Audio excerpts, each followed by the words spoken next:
Hello and welcome to the 7th session of the seminar, The Vicious Transparency of Time, instructed by Reza Negarestani. Reza, please take it away. Thank you so much, Rika. Hello, everyone. I hope you're doing well. So this is the 7th session.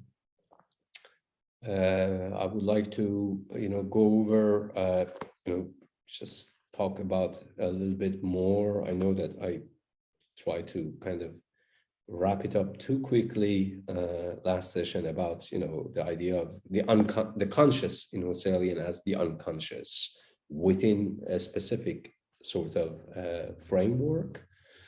I want to actually work on that, but also something that I rushed early on, and that was, talking about pretensions, right? So today I'm going to talk about headless temporalization. Why is that? Phantasmata are temporally headless,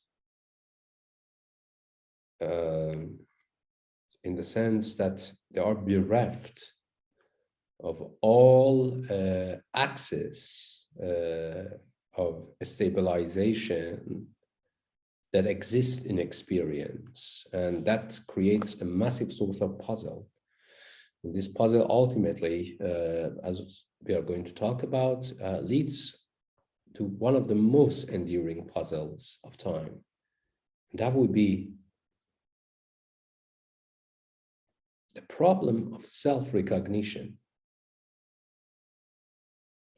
understood cohesively as the recognition of the other. Probably we cannot actually go and cover every aspect of it today, but there is another session, and as I mentioned, we're going to do another one after the holidays, quite informal, as a discussion, and talk about some of these sort of problems. But yeah, with that said, thank you, everyone. I saw Luca's and Ian's presentations, extremely informative. So let's open up to the question for our great presenters.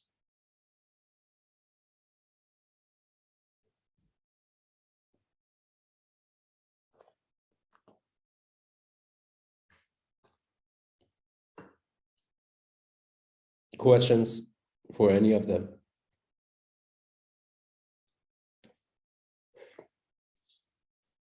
Is Jan here? No. But Luca is here.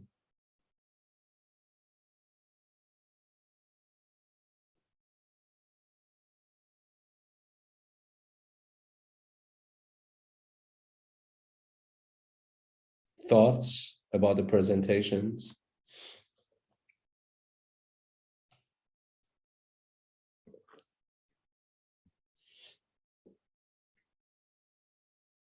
If you have watched the presentations. Nothing? Lika? It's strange that nobody has questions because the presentations were magnificent. They were really great. Yes. And poetic in a way. Yes, they were really good. I have questions. Particularly, I mean, like literally question in the sense of clarification, particularly with regard to Jan's table comparing Husserl and Freud, right? But I mean, okay, if you don't have question, let's talk about then, just a theme, which would be,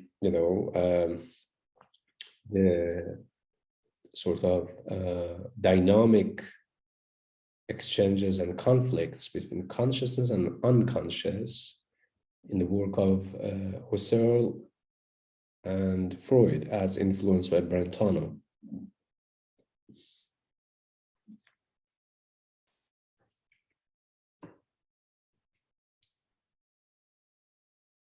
I think I've got something. I think that it was interesting to see also in how the presentations filled out that like the distinction that there is between Freud and Husserl, whereas like for Husserl, the unconscious, the word that is used for it in the text at least is like a horizon intentionality. Like there's a horizon of consciousness which like can be like reincorporated or you know, kind of you can reflect on it.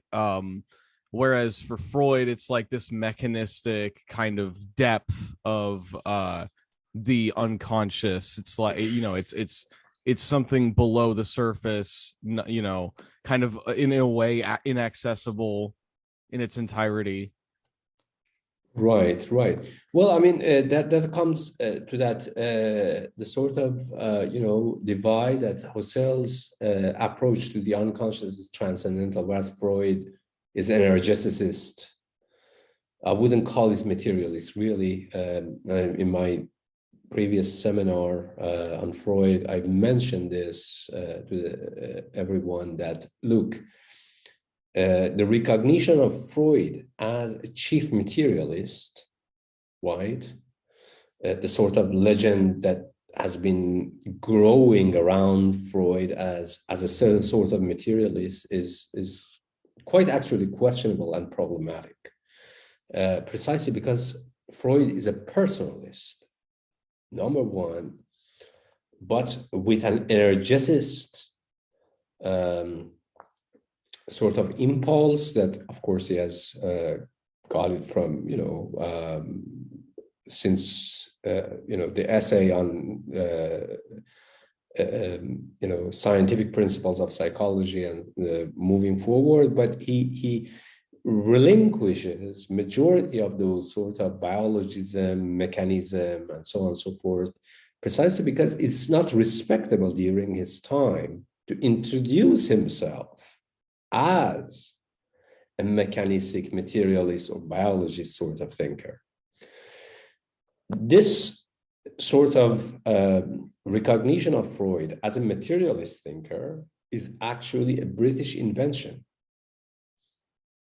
majorly put forward during the 1950s and 1960s onward, but it's not really Freud. But I would say, yes, if we want to kind of vulgarize a little bit Freud, it would be vulgarized in a nice sense, you know, in the Roman sense, you know, for the people, vulgate, right? Rather than in a pejorative certain sort of sense. Yes, Freud has always had this sort of anti-philosophical knee-jerk reaction in his entire career, but so has Husserl, kind of, except that Husserl fundamentally works in the vein of philosophy, right? Whereas Freud wants to invent a science alternative to philosophy, and that would be psychoanalysis. And now, ultimately, as you said, the difference between the unconscious in these two thinkers come down to this whole idea that, for one, the unconscious cannot be anything but conscious or consciousness itself. That would be Husserl. Whereas for Freud, he doesn't want to say that the unconscious can never be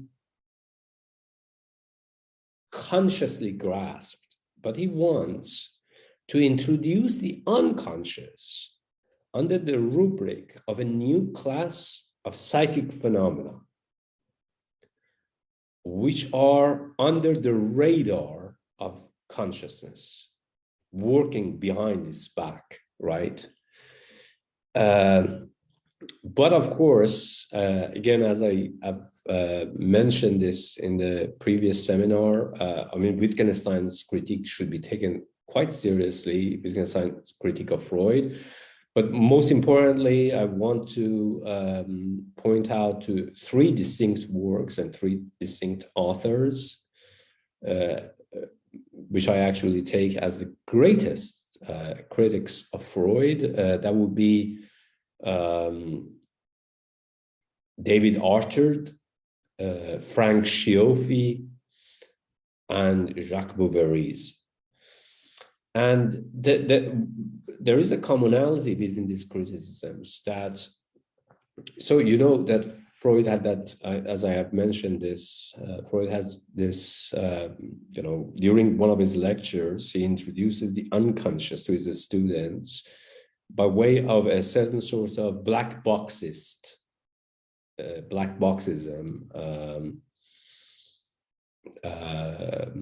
sort of allegory. He says that, look, there is a chamber, a cube on one side, and it's totally dark.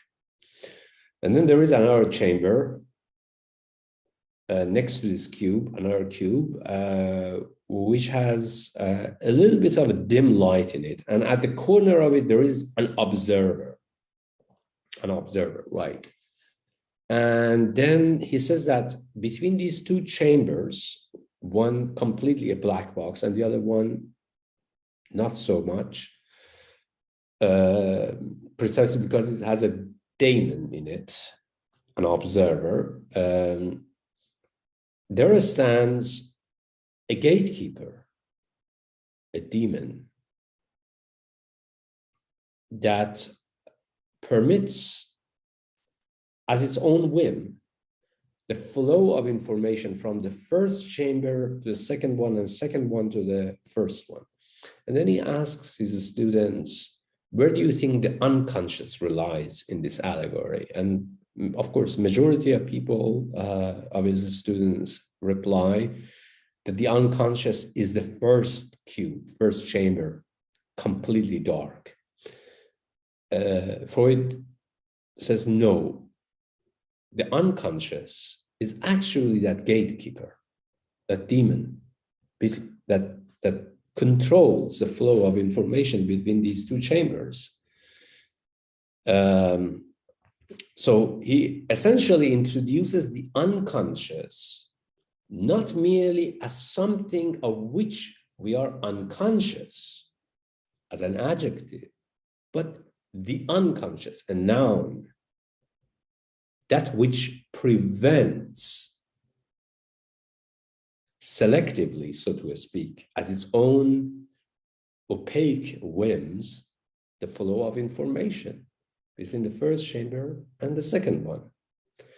And hence, in that sort of way, the unconscious supposed to have its own unconscious language, right? But the criticism levied against Freud is that how can, in fact, we are able to speculate and talk about the unconscious as a noun rather than an adjective in such a way, precisely because if the unconscious is such a thing that at its own whim controls the flow of information to the conscious and so on and so forth, back and forth, then there is no way that we can actually talk about the unconscious in any sort of scientific or philosophical way. And this is Wittgenstein's criticism that, look, you can't have this sort of new class of phenomenon called the unconscious, which affect consciousness by way of repression and traumas and all sorts of stuff, hysteria and things, and then pretend that as if by some miraculous reason, the unconscious has a very sophisticated tongue, right, or language, which is that of the consciousness. That, I think, is actually quite a very interesting sort of criticism, precisely because it exposes Freud's unconsciousness as a form of homunculus fallacy in philosophy. Homunculus fallacy is the idea that, you know, that there is a dark agent, right? And you see the dark agent usually being in the canon of naive materialism is being introduced as the language of mechanistic processes. You can actually overextend it and say, well, it can be economic processes, right? Like Sondretto, real abstraction. You can see it all over materialism, in fact. That there is this sort of dark agency. But how can it be fucking dark agency? Because what is agentic about it, right? And hence, there's a species of homunculus fallacy that you are creating a certain sort of paradox whereby you are saying that, well, these are mechanistic, pure mechanistic processes or processes as such, but also attributing a semblance of agency, like a little human being in your brain to them. Hence, homunculus.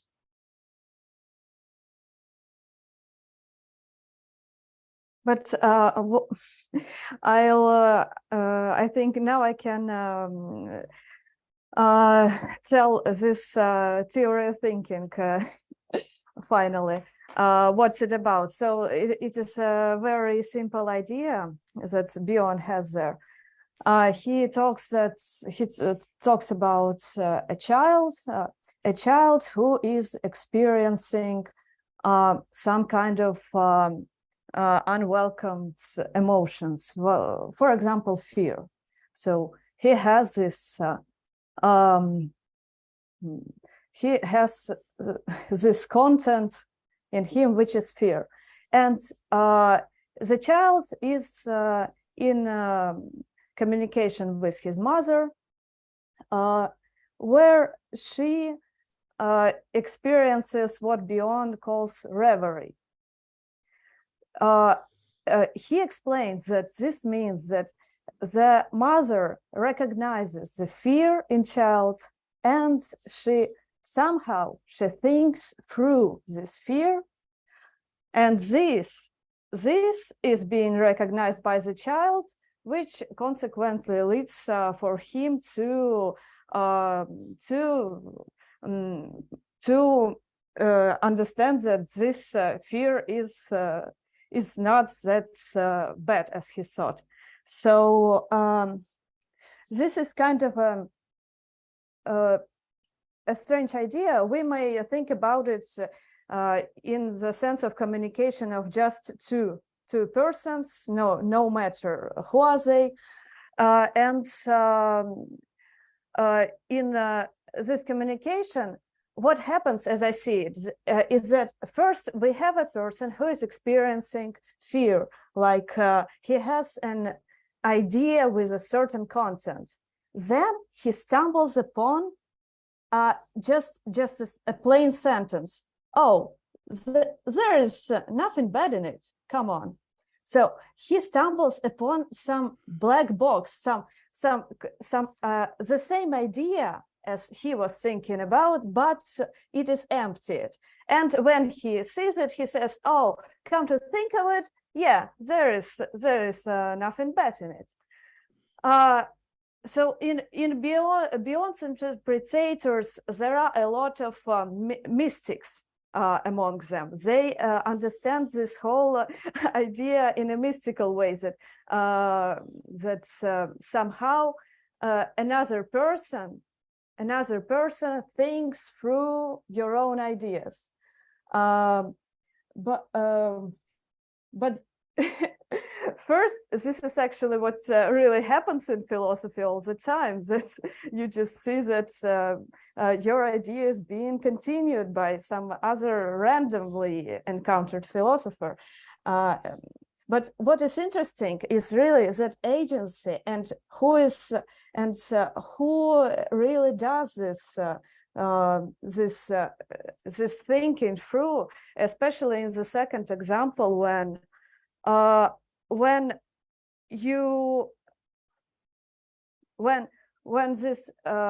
this empty box that you encounter, it's may have some process in it, but it may not have it.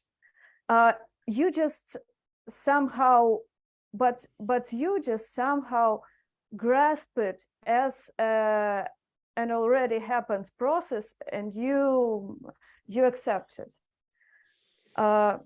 Yes, no, I completely understand. Look, the problem, as I mentioned, Freud, it's not as if Husserl would not want to introduce the unconscious, whatever that means for Husserl, in terms of processes. That's not his job, really. It's not his concern. However, for Freud, he wants to attach to the realm of processes a certain sort of pre-reflective agency, right? But the thing is that there cannot be that sort of pre-reflective processual agency at all. That would be fallacy. That would be a homunculus fallacy, right? Precisely because in Bion's example, what we have is an allegory of the constitution of agency par excellence.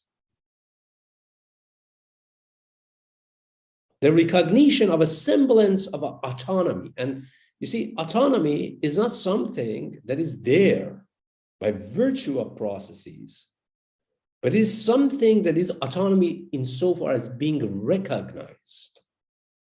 And that would be the understanding of the constitution of agency. Yeah, I like this example also because it's we can see that eliminativist theories they are not really wrong. So no, they're not. No, absolutely not. It's just I always think of these. Level. Yes, absolutely. Like Dan, I just think that he's absolutely not wrong. He's just one of the most philosophers that all of his answers are answers to ill-posed questions. Yeah. That he is not even wrong at the end of the day, right? In English we say that a guy is not even wrong. Yeah, but just to reiterate, so for a recognition to happen, it doesn't require these inner processes to actually happen. I mean, they should happen. They should happen precisely because, you see, I don't think that any of these people, even Husserl, I mean, working in the transcendental framework, would disagree that for such and such, intentional activities, they should have a certain sort of, physical support, right? A structure. In a mechanistic sort of way that afford them, right? It's just like William Bechtel says, in Mental Mechanism in his book, that we are humans of thus and so dignity and freedom, not in a spite of mechanisms, but by virtue of the right sort of mechanisms. What the problem with these sort of greedy materialist or naturalistic philosophers is that they want to actually see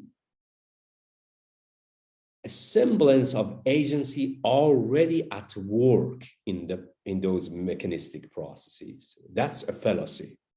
That's a 101 homunculus fallacy.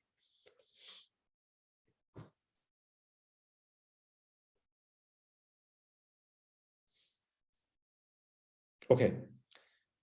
We need to get into the lecture. We are far behind. We can still add questions as we go. Let's have 5 minutes break, not even 7 minutes, 5 minutes max. Come back, lecture time, questions, discussion, and then goodbye.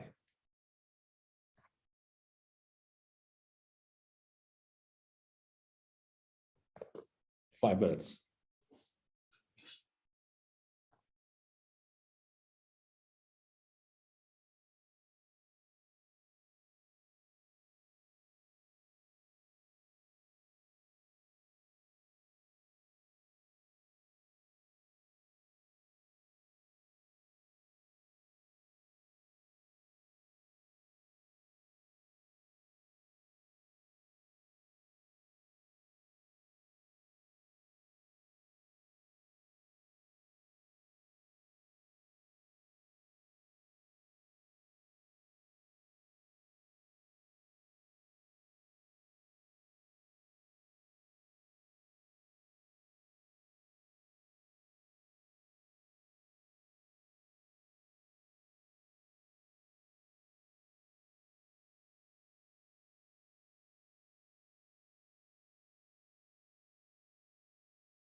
By the way, I don't know, just in case that you want to read these books, I really highly suggest them.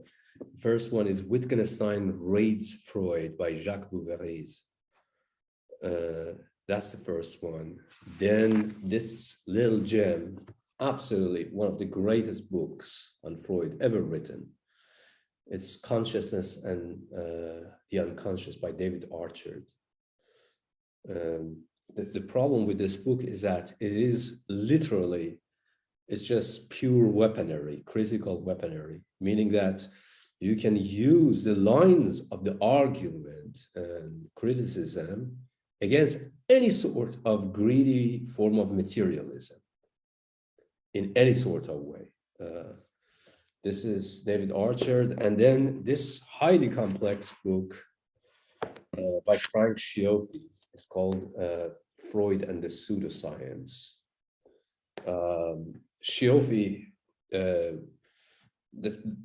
great thing about Schioffi is that he's not just, you know, a historian or philosopher of ideas. He knows everything at the outskirts of the most extreme outskirts of analytic philosophy and the most extreme outskirts of continental philosophy. Yes, Michael. Would it be more appropriate to kind of attribute to Husserl more like fantasy or image consciousness as being more kind of what we're looking at, rather than this like unconscious, energetic, like dark, we were talking about before, like dark kind of aesthetical, like there's this agent that is like out to get me. Because I feel like that in Freud, like we're finding a lot more of like this idea of like, you know, like it's me but with a knife to my back, right? Yes. And yes. with Husserl, it seems more like that it's more trying to recapitulate what is seen as being like precluded by being a conscious being as being in a sense accessible, like you can reflect on such things. Yes, I mean, you see, this is one of the most fundamental achievements of Husserl. Hence my, line that Husserl completes the circle of German idealism, in the sense that the unconscious for the Husserl is nothing but the consciousness. It's just like consciousness has a very specific quality about itself, and that it sleeps, not like literally sleeps, but it's always has a sleep phase, co-constituted and co-present with its wakefulness of being fully conscious of its own self, right? And the problem of the consciousness being the unconscious in Husserl turns ultimately to a fundamental puzzle that, look, if humans, sapiens, right, is of the nature of consciousness, and consciousness being thus and so, then human can never actually, that is a really dangerous sort of way that's far more radical than Freud. Human cannot actually present itself to itself other than by way of, at best, similes or metaphors. And hence, in the inadequacy of representation of human to own self, there lies the problem of the other.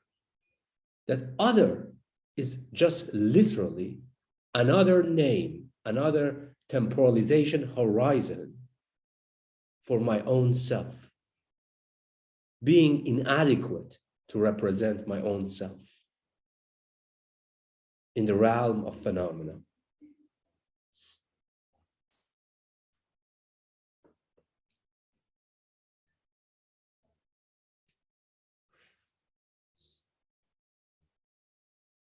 And this is, to me, is, of course, it's just like, when I started to read Husserl, a few years ago, particularly accelerated before the pandemic, because I had nothing else to do. I noticed that this is actually go hand in hand with what I actually tried to achieve in, my earlier works like Labor of the Inhuman. This is what it is. This is the whole idea that that the human is fundamentally a form of inadequacy of representation of itself to itself. But this inadequacy is not being ontologized, rather only transcendentally understood. And hence, it is under the dominion and the labor of self-transcendizing, right, of the ego in Husserlian sense, which means that we do strive to negatively derive the figure of the human, the enigma of the human. That would be eidetic variation, right? Creating, deriving the eidos, the form, the essence of the human by way of its variations. But that would be a negative sort of labor. But Husserl wants to say that no, there is actually a positive component to humanity that cannot be negatively derived because it's positive, and that is actually that inadequacy, that unconscious constitutive of whatever figure or entity can call itself sapiens.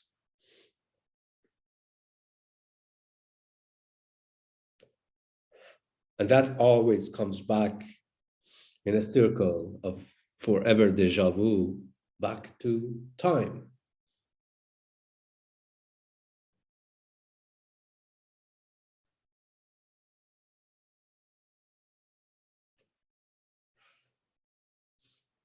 Questions before I start?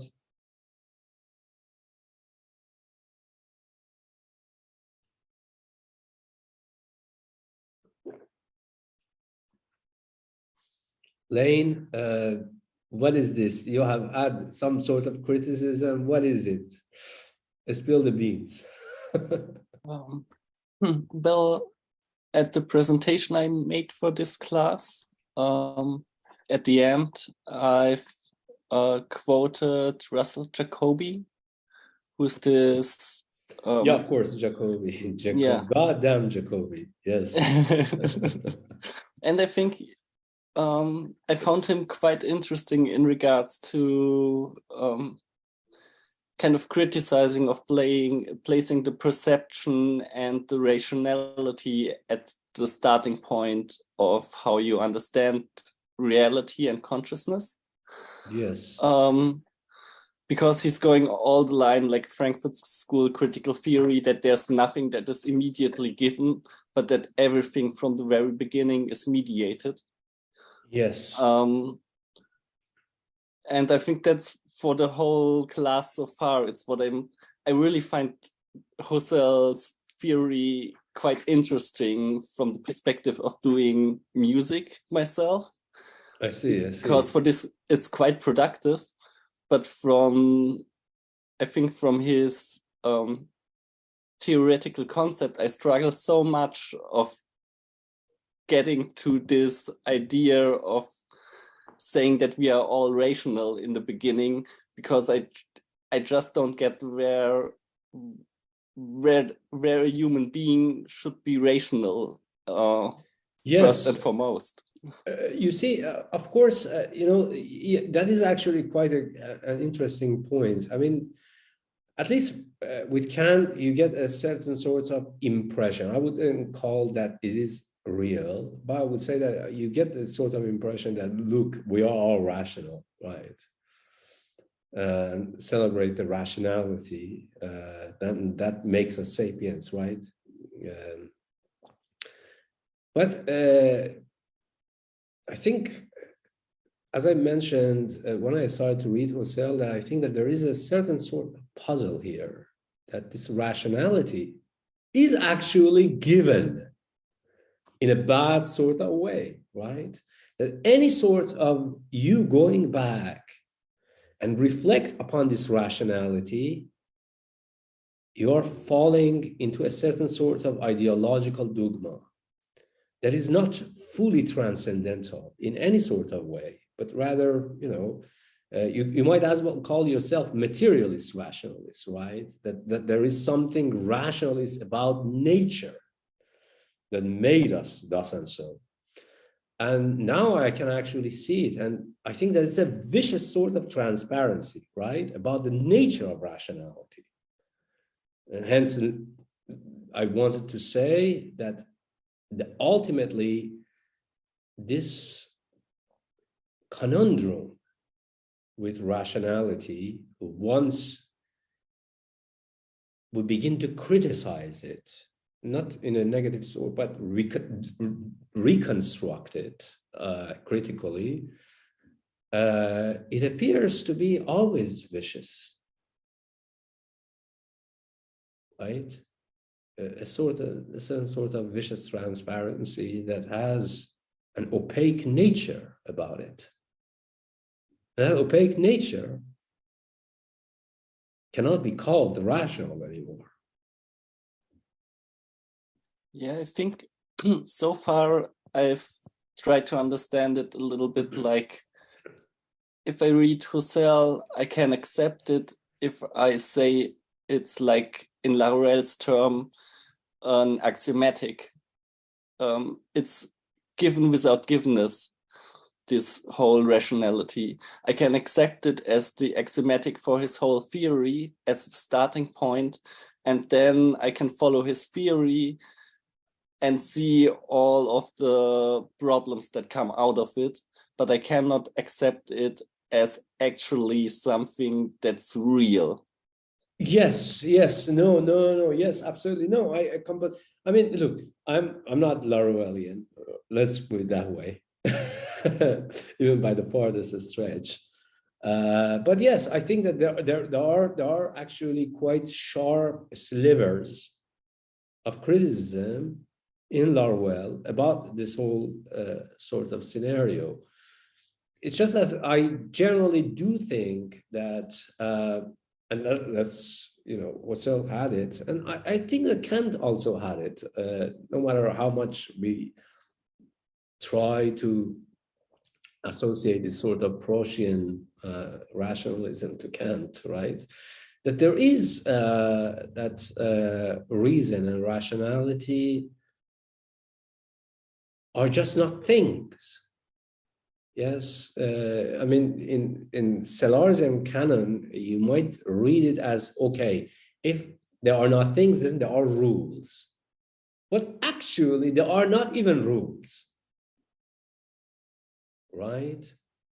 Because that creates a certain sort of infinite regress of rules, even in the best possible scenario. And I know that this sort of regularism has been criticized by people like Brandom. But I don't want to actually address that aspect of the criticism, but rather I want to say that, yes, there is a fundamental ambiguity, side by sideness, in the word ambi, with regard to the nature of the unconscious and the constitution of conscious rationality, that they can never be separated. And that is actually what allows us, what motivates us in a Husserlian way, motivation, right?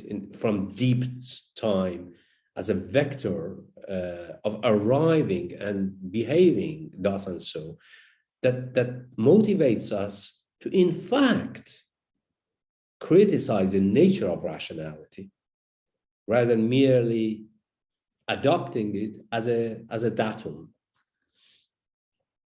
I think that motivation is really important. I think that this is I mentioned last session that when look at Sellars, it looks like of course Sellars is I wouldn't call him a Hegelian thinker. Absolutely, he's not. He's a specific sort of Kantian revisionist, and within a Kantian revisionism, it appears, perhaps wrongly or rightly, that once the conditions of possibilities for reason or transcendental deduction or transcendental condition are met, then everything is inevitable. Like everything, we could go on and do the same sort of inquiries about ourselves. But that actually, I find it fundamentally naively naturalistic. Just because you have the means of representation doesn't make you a sapiens, an agent of inquiry, right? I think that there is fundamentally a different dimension to this question, and that is the question of motivation. And when we are talking about motivation, we are absolutely also talking about the unconscious.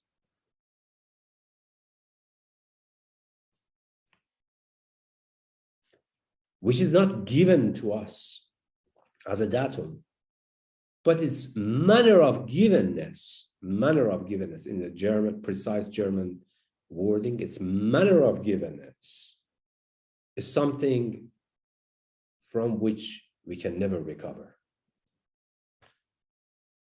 Because it's a constitutive factor for all our inquiries, skeptical or otherwise.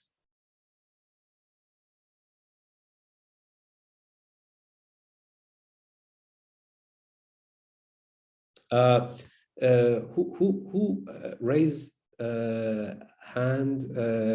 Juan, was it you? Oh, Luca, yes.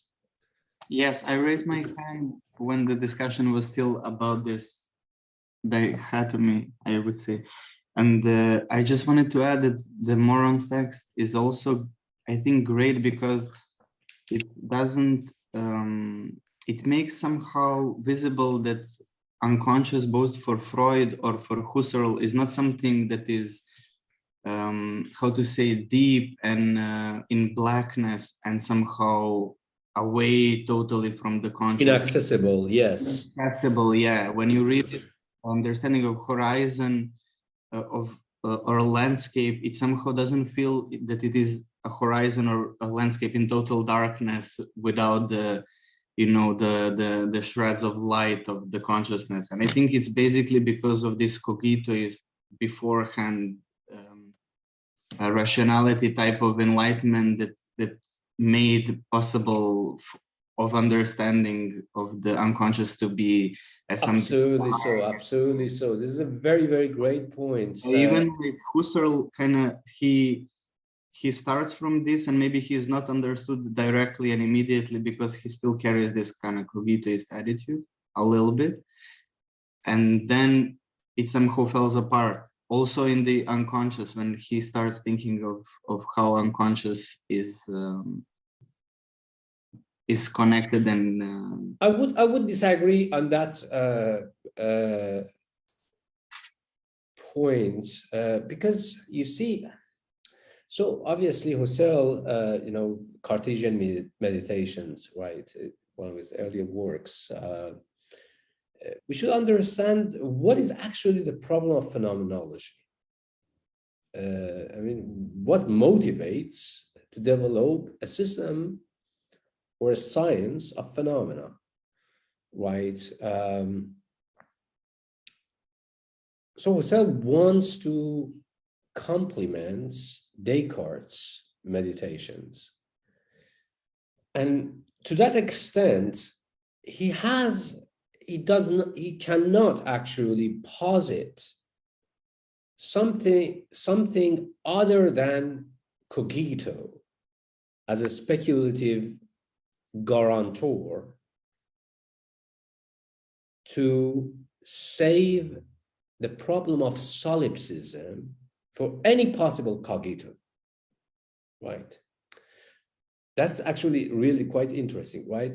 Precisely because in Freud, we see that, the problem of solipsism for cogito is actually being almost in a very sort of nonchalant way, being resolved by positing another entity other than cogito. That would be, the unconscious in the Freudian sense. But Husserl wants to actually create a different sort of, a little bit more sophisticated sort of scenario, where basically cogito by definition cannot be solipsistic by virtue of the fact that cogito itself, namely the consciousness, is the unconscious, if understood from a different perspective. The other, encountering the other, and encountering itself in daylight, not at night. That was a joke on vampirism and so on and so forth.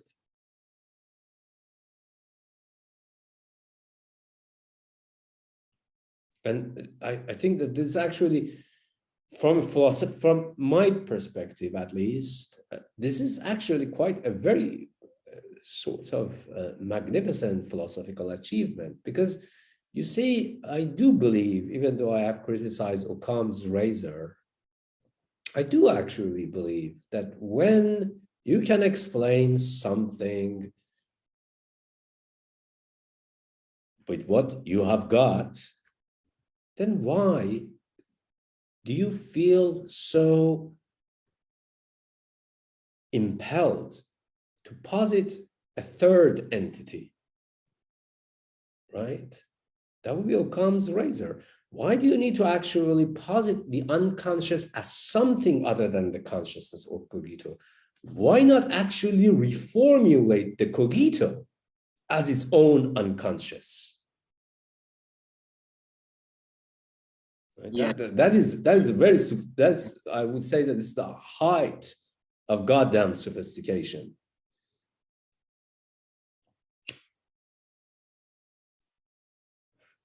Lane?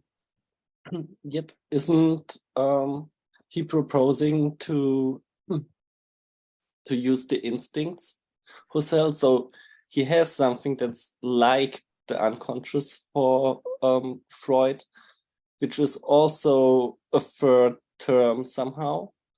He just like the excess or how it is affecting our consciousness just works differently, I think. But in a way, the manner of givenness, right? The manner of givenness, and that manner of givenness, when the moment that we start to say manner of givenness in Husserlian parlance, we are actually talking about inner time consciousness.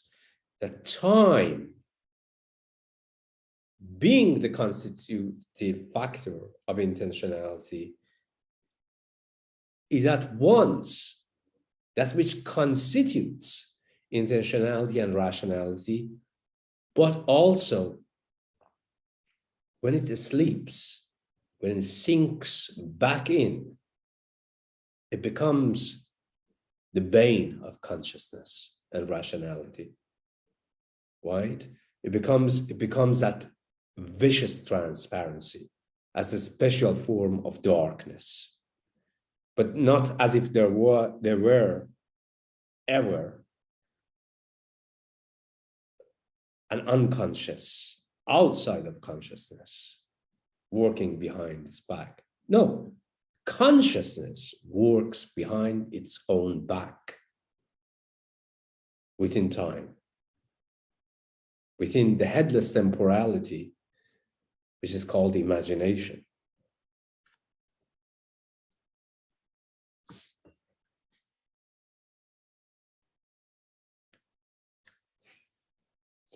So,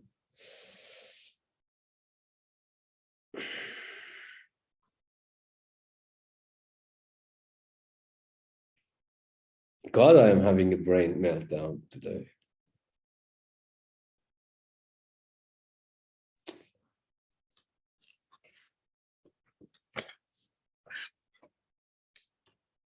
So to remember that last session, I said that, you know, the double consciousness of imagination is self-transcendence within immanence. Consciousness transcends itself within its own immanence and becomes other than itself in its own transcendence. That is, in inducing a form, or rather a semblance of my own perceptual activity. I am for myself in a manner that is other than how I actually experience myself. Now, whether I fantasy hearing a melody or seeing a pink elephant, my consciousness is primarily somehow directed towards the imaginary object as such. It is a melody that I hear. It is a pink elephant that I see. As with any experience of intentionality or towardness, not aboutness, towardness, directedness. Really, I've highlighted this, that, you know, just absolutely do not use the word aboutness if you're talking about intentionality. Intentionality is about directedness, and hence the laws of motivation. What motivates consciousness in the first place to be the consciousness of something, to represent something as such, right? We are in a deep pre-Kantian idea.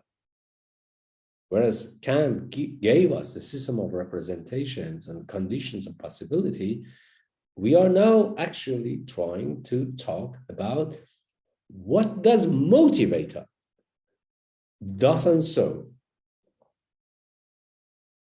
I wouldn't call it creatures, entities. To have representational capacities or being impelled to represent the world and themselves in thus and so in the first place, right? I am not explicitly directed towards the imagined act of hearing, even though I may, as with any kind of experience, attend directly in reflection to my imagined act of hearing a melody, in which case the imagined act becomes the object of my consciousness. As a lived experience, self-consciousness intrinsically belongs to the imagination. For example, as I sit here during teaching this class and imagine myself as an English-speaking teacher, this flight of fancy takes the significance of a wishful evasion from my current boredom, even though this act of imagination is discontinuous with my perceptual experience.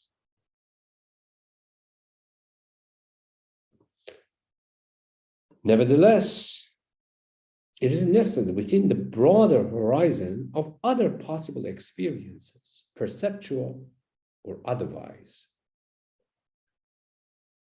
And yet, in spite of the discontinuity between imaginary consciousness and perceptual consciousness, a fundamental continuity remains untouched, unescaped, namely that in both instances, looking at my students, looking at my peers, and giving myself to acts of my imagination are lived experiences of which I am aware, and as such are constituted in and through inner time consciousness.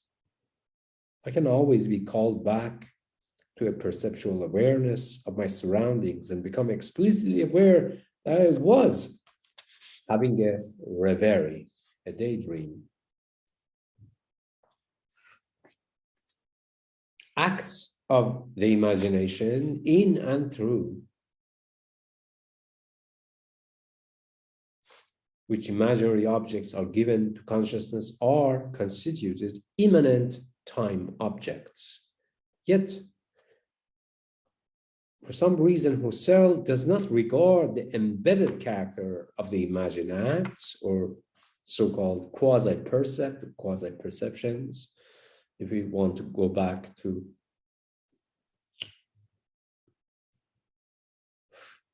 earlier phases of Husserl's, which is kind of Brentonian, where acts of imagination are always being introduced as quasi, namely inauthentic, according to Brentano. Remember what I said, that Brentano really thinks that imagination is an inauthentic act, right? So Husserl, in his midlife philosophical life, calls imaginary acts always with quasi-percept, quasi-sensation, quasi-experience, so on and so forth.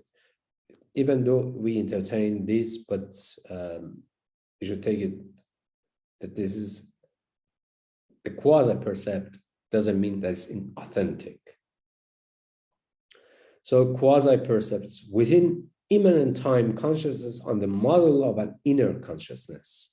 The imagined act of hearing a tune is not an inner object of consciousness.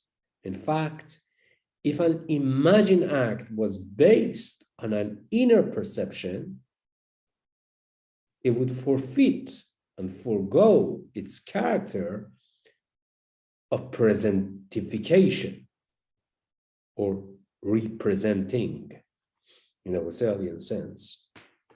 By virtue of having a basis on an inner perceptual act, and thus being based on something that is present, even though the imaginary act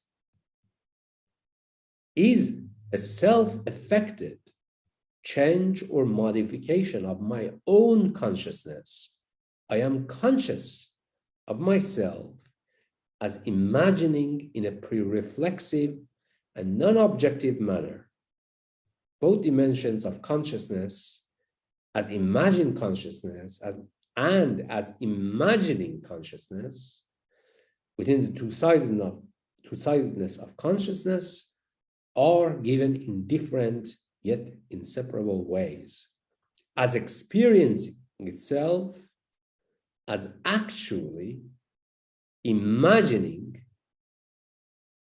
is incompatible with the irreal yet lived character of hearing, a melody, namely quasi-perception as constituted immanent object. In this sort of way, double consciousness is contemporaneous without being simultaneous with itself. And this is where Husserl says the imagined ego is at the same time and one with the absolute subject, and yet different from it. Consciousness exists on two planes without coinciding, and it is this non-coincidence that structures the unity of consciousness as a distance within itself, as its own distant, grasped contemporaneously, but not simultaneously. The freedom of the imagination is the freedom of alienness, strangeness, otherness I become finally for myself. Questions before I move forward?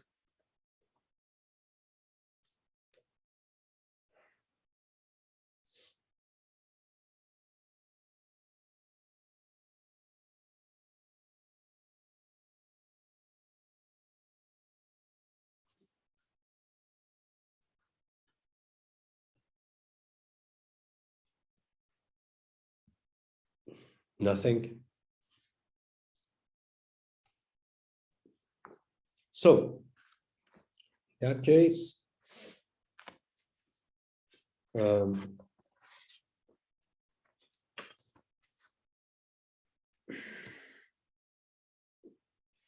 probably, let me see how I should move forward. I know that we had two diagrams of pretension. I didn't explain them, but it's probably a little bit late to actually move in that direction.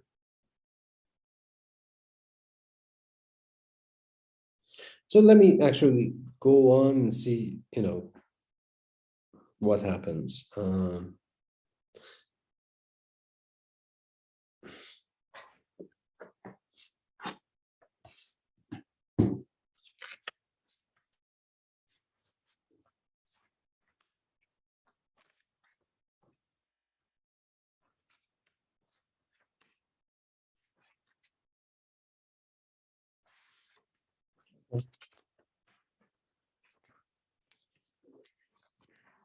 So you can say that this constitutive incompatibility of consciousness with itself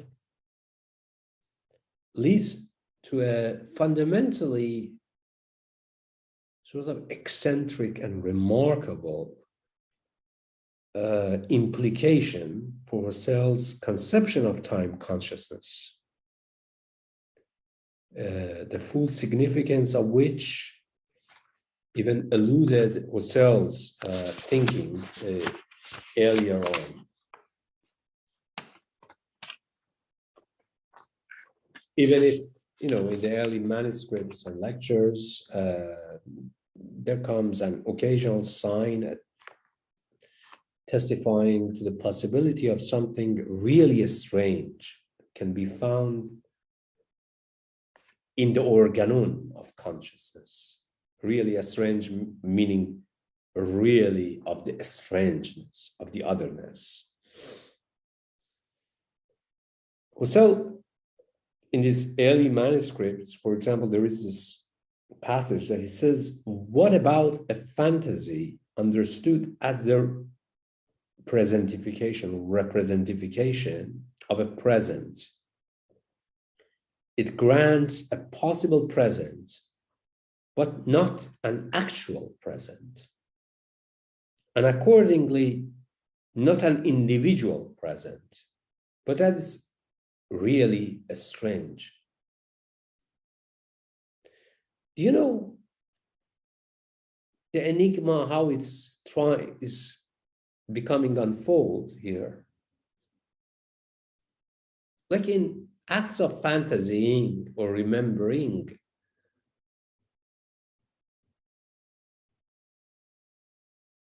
we have actually a present, which is not really a present. It is never a present. It's not either a past or a future either.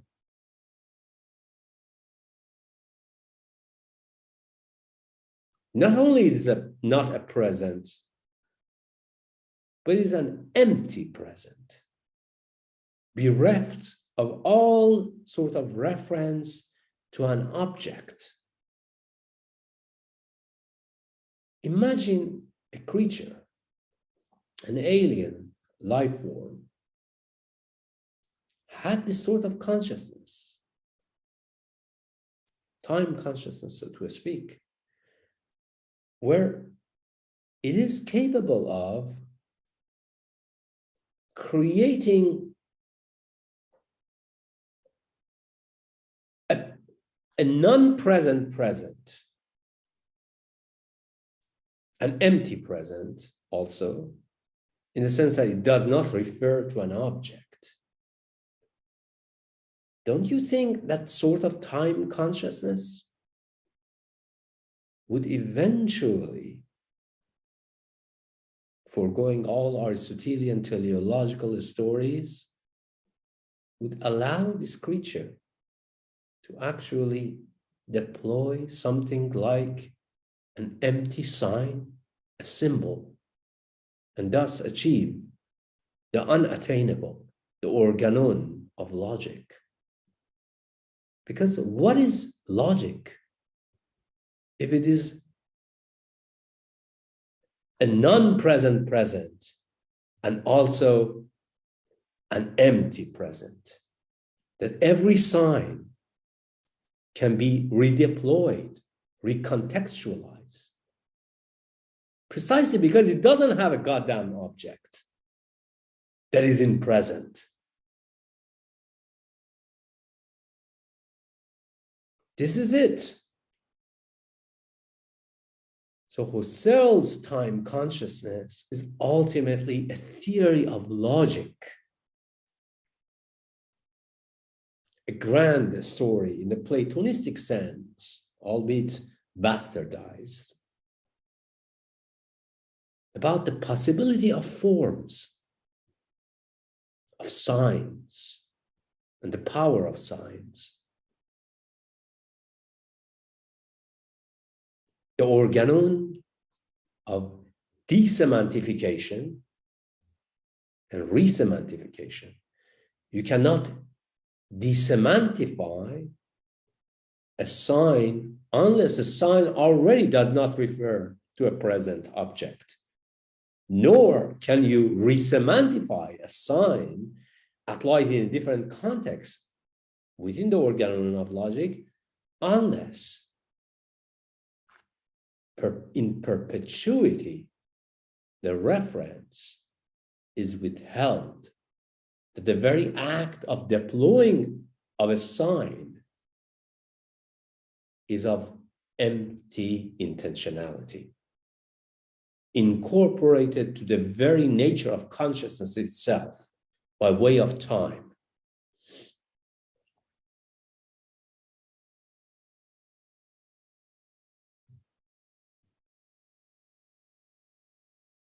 Give me 2 minutes, I will be back.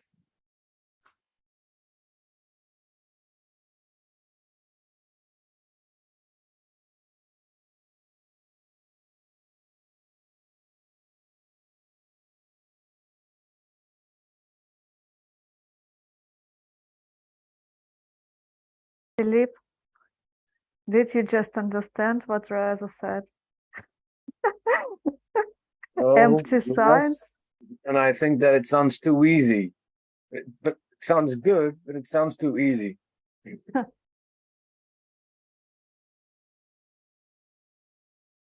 don't know, Lika, I mean, it reminded me, for example, a little bit of how Agamben writes of the coming being, the being that is whatever, right? Mm-hmm, mm-hmm. Somehow this alien that Reza talk about now feels like having a static experience or falling in love, right? Out of the language or not yet signifiable. I don't know how you understood it, no?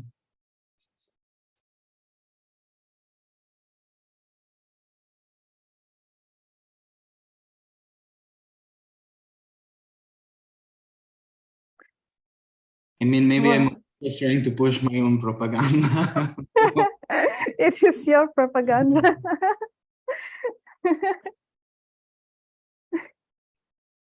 Well, yes, it works. Now I think about it.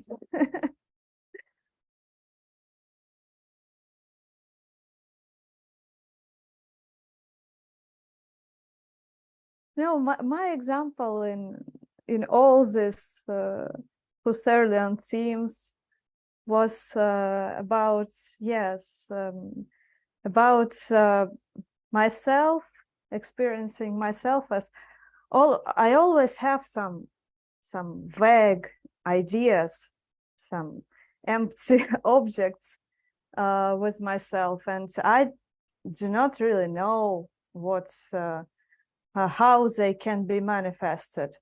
And my example was that for all my life I wanted to do something first. Then this something appeared to me that, oh, I actually want to write something. Then some time passed, and I thought, oh, that thing that I want to write and want to do is actually to write philosophy. And then I wanted to write philosophical Very bad paper. idea. It's a bad idea. But this is how it happens, though. Then philosophy. I see. Yeah. Then No, I'm saying that decision to actually engage, like you have a great idea and then you say, oh, I'm going to do it philosophically. That's a bad idea. In fact, engaging with philosophy is a bad idea. Doubly so. So remember now that diagram that I shared earlier on with you, the time trifurcating, right? So it was the time of Kant, right? That would be the time radiating out from inner sense according to the diagram of representation, namely the represented is relation to the object, which would be reference, and then the representing act, the representation as representing act and representing represented content with regard to object, which we call reference, and then its relation to the subject, which we call reflexivity, right? Not to be confused. Reference and reflexivity are not to be confused. And then we said that, look, when you're actually analyzing this relation of time within the organon of representation, then it looks like time is not actually radiating out, but it's trifurcating, in moving in three directions. And each of these are their own times, self-transcending times. Imagine you thought that, oh, having one time is bad. Well, how about you get three own times? And each of these times, even though are contemporaneous, they are not simultaneous. They are not registered at once in the consciousness, but rather they are the constitutive genetic moments of what we call consciousness.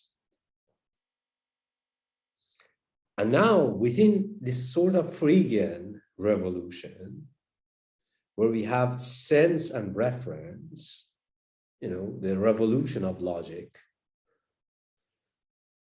Husserl wants to think about it philosophically.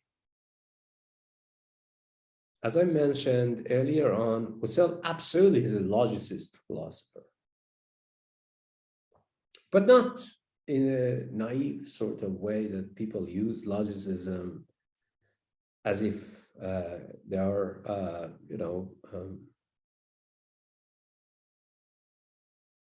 calling name of God in vain. He wants, the reason that he's logicist precisely is for two reasons. One, logicism is the ultimate weapon against psychologism.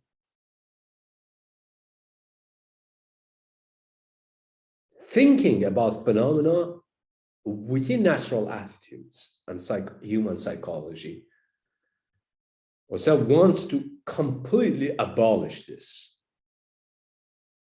He has to resort to logicism. But there is actually a better way that logicism can serve him so greatly. Why is that?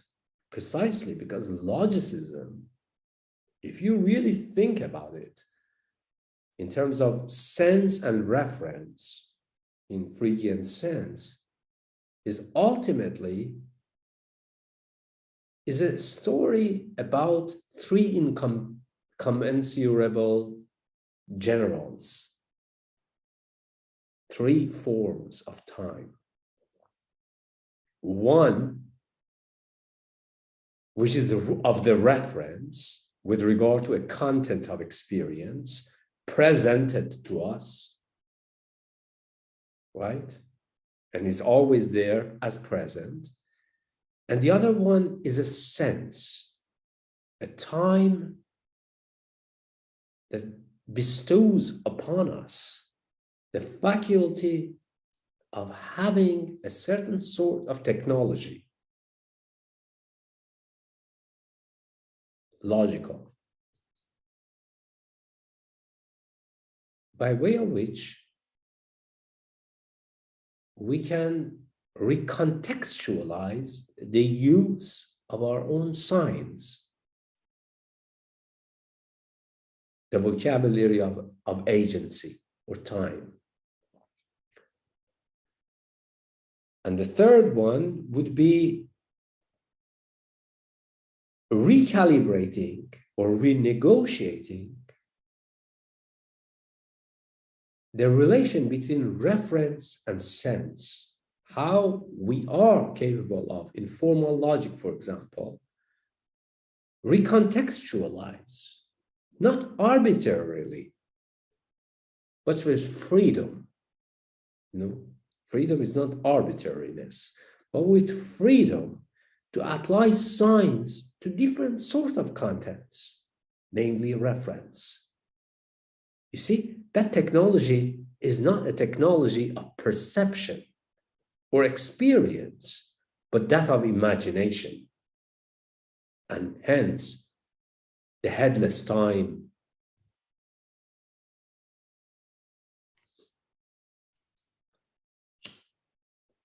thoughts.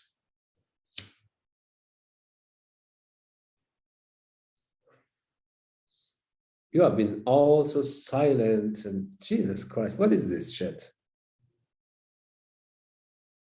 Okay, go on, Maria. Reza, I wanted to ask you work. a stupid question. Sorry about my work, but I'm free now. I wanted to ask a stupid question. What is an empty sign? Is it, as I understood, it is not a simulacrum. It is something beyond that.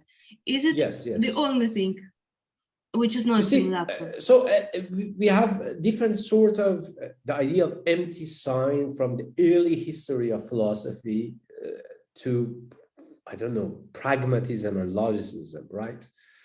So empty sign, if I want to kind of compress all of these sort of connotations together, you might say that empty sign is a blank sheet, right? A blank sheet where you can actually make any sort of marks. That would be an empty sign.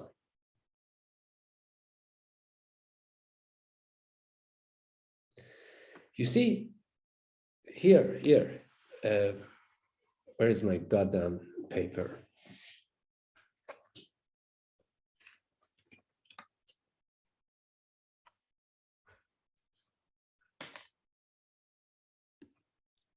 Look, this is it's not really blank, it's gridded paper. I couldn't afford blank sheet. You see, it's a blank. There's no content here, right?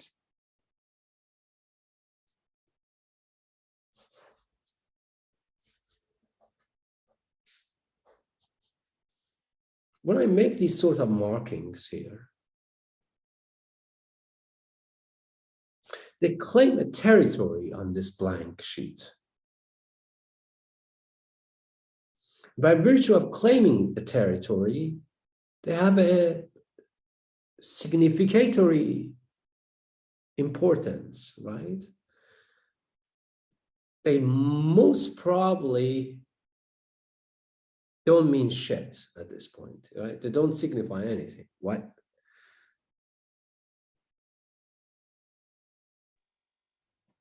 But why they do? But if you actually start to connect Connections, yes.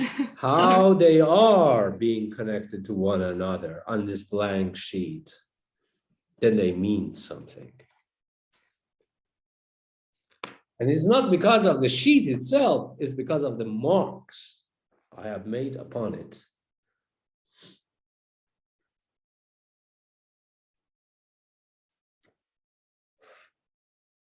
Can I also intervene? Because yes, please. Yeah, that's why when you said this alien and so on, this is why I thought of it as an aesthetic experience or falling in love experience that is kind of out of language, that you cannot still draw connections to, right? Or can it be thought as such? Also, it reminded me a little bit of this Agamben turn of whatever, you know, something that you cannot still language or connect immediately to. I mean, I wouldn't call it this Agambenian. You see, the idea of language is not a matter of that the language is totally given to us or is something that is not given to us at all. Language is really the organon of making connections on a blank sheet of assertion, you know. A duplicitous form, a duplicitous, two-faced form of manipulating a blank sheet. That's what language is, right? I think Peirce truly understood the meaning of language. Charles Sanders Peirce. Sorry, no, I mean, love, yes, that's another good example. Yes, I mean, some would agree, but I mean, no, I don't think that it's good to call upon Agamben to teach us anything useful about language. Maybe love, maybe anti-vaccination, but definitely not language. I was thinking more in the sense of having this whatever experience when I said aesthetic experience or yes, or something that you cannot really connect, or as you said, empty signs or like right. You know, Brentano has had an idea that was actually smuggled to even Husserl, but in a modified sense, purest thesis, associations or originary associations, in the sense that, look, when we are actually merely making marks here at RL, these are absolutely meaningless, right? On the blank sheet of assertion, but start to create a certain sort of connections. Then they contextualize. Then they become, by virtue of those connections, significatory. Hence, if something becomes significatory, it means that has a connection both with the subject and a content, as an act, and as an object. And that's exactly what Husserl wants to say, that look, what is really important is that time motivates inner time consciousness, not time as a metaphysical entity, but inner time consciousness motivates thus and so connections between the marks, such that you can have a universal language where you not only capable of changing the nature of this manipulation of the sign systems, but also determining how and why they can actually refer to a concrete content. That would be language. And that would be essentially the first full-fledged theory of anti-psychologism. The language is not of the psyche. Language ultimately is of the unconscious, is of the consciousness, but it is motivated by those unconscious elements in a Husserlian sense, not Freudian sense, to embark upon such connection, such acts of signification, so to speak.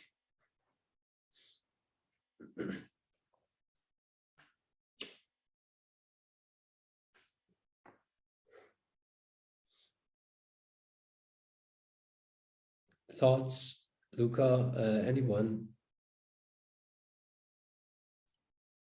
I just had to have this small remark about motivations and signs and so on, that somehow even, I mean, Husserl a little bit kind of avoids the fact that there must be some form of contingent introduction of care in the frame, in the picture, in the desire also to kind of. You see, when, for example, Husserl talks about care and affection, obviously these sort of vocabularies are fundamentally loaded in our time.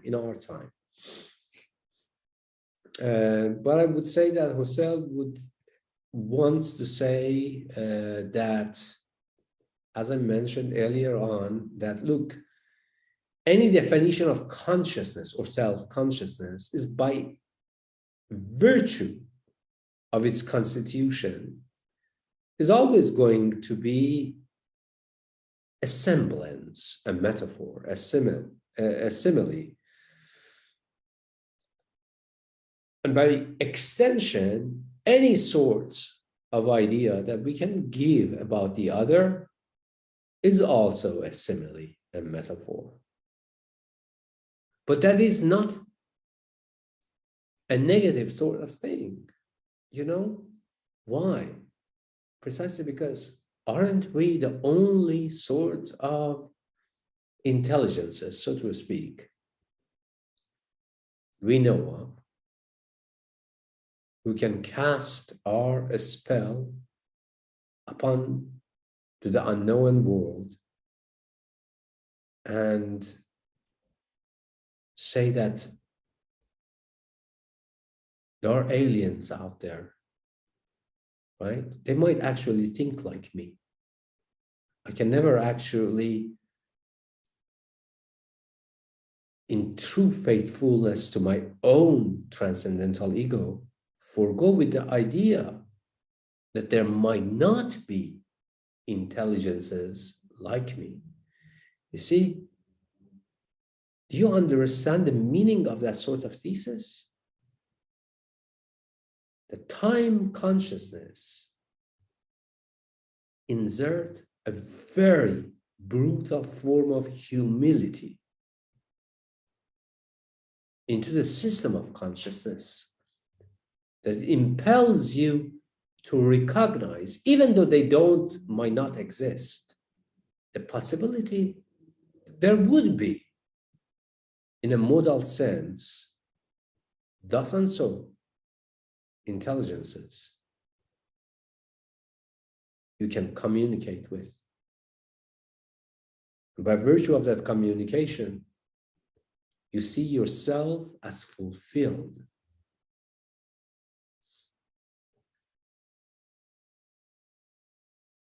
The question is, are these intelligences Kantian? Do they have the transcendental unity of a perception, or their connections and how they do draw connections. We can never talk about them. We can. You see, the thing is that Husserl is quite careful. Actually, Husserl does not want to say how they might actually behave or how they might think, but he really wants to say that by virtue of inner time consciousness, by virtue of this sort of consciousness which we are inhabiting, we are impelled to, at the very least, entertain the possibility of thus and so intelligences. But anything other than that, other than entertaining the possibility of an other, would be an armchair speculation. Or science fiction. Not all science fiction are like that. I mean, what's that? Picnic at the roadside. Is a very good sort of science fiction, right? Is a very humble sort of science fiction that, look, ultimately what we actually see of the aliens or intelligences like ours would be their junkware, their alienware. The junk that they have left at the road of our labor to inquire about the meaning of our own consciousness and thus humanity.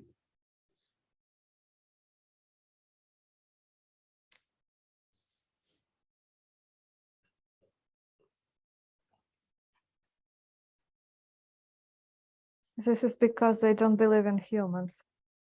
I think they have prejudice. Those aliens have prejudices about us. We don't have prejudice about aliens. Fuck aliens. And I also, I don't like talk now forever, and I think it's so beautiful, Reza, what you said before. This whole like sentence of the aliens and so on, like the whole thought.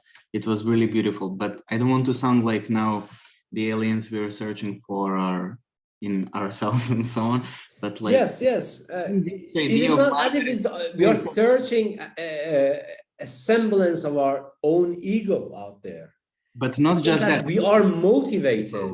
I think search what has constituted us to begin with. Exactly, yeah, but isn't that what Margaret Mead says, you know, this famous story of the broken femur that was healed? Isn't this alien, we are thinking, we have a capacity to think about aliens because at a certain moment an human alien has healed another one, and then we exist upon this contingent form of care, and then we start seeking for new aliens and so on and so on. Right. But I mean, I actually want to give a more radical version of this, which would be the story of humanity or sapiens. I mean, I don't want to use the word humanity, but for the lack of better word in English, let's use that word. Yes, I mean, like literally, humanity is search for the laws of motivations, which are alien to the consciousness of humanity. Right? That's the Husserlian scenario here. And that's when you think about this, that my God, Almighty Lord, the fact that we are actually thinking of ourselves as thus and so creatures, having this sort of characteristics so given to us, that is anathemic to the very idea of humanity.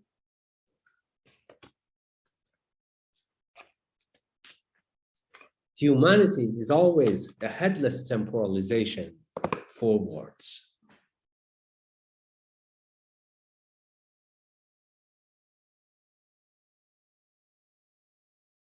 Precisely because it falls under the rubric of fantasing and phantasmata. of a present that is not actually a present. It's an empty present, and thus it can be reapplied to any sort of possible presence in the past or the future. That makes it quite a fundamental thesis that, you know, human is an enigma, is a sign of logic. They can be recontextualized, can be reapplied and manipulated positively and perhaps even negatively, but nevertheless, that is what humanity is.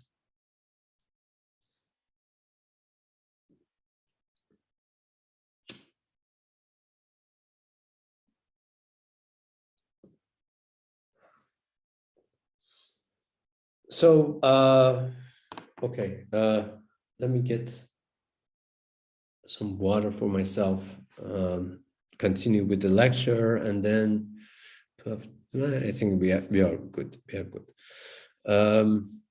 Talking about the headless temporalization, that's what I want to talk about.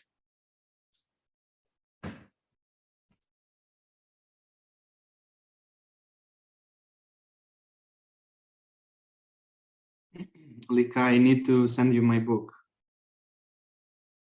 because it's called Not Giving Up on Humans.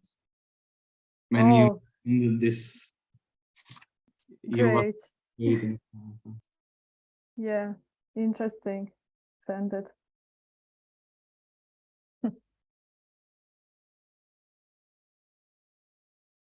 Yeah, Strugatsky is anti-scientific for some reason. They didn't like the whole system of science, how it was established in the Soviet Union, I think. And they rejected science for the sake of mystical entities. And those entities were interpreted as religious Christian ones in the end by Tarkovsky and Strugatsky and they themselves. That's why in the end, I really tried to read them, but I didn't enjoy it. Russian literature is not to be enjoyed. It's only to be read. I am a big fan of Russian literature. To be honest with you, I think that I have a ranking system in my mind about various forms of world literature. I would say that I've always said that actually Russian literature, unfortunately, comes at the top. I would say that the next tier would be, I don't know, either French or British. I would say French, not the avant-garde movement, but rather the classic writers like Émile Zola, my God Almighty. Then British. I actually, within the realm of classic literature, not genre literature, there are two different sorts of things.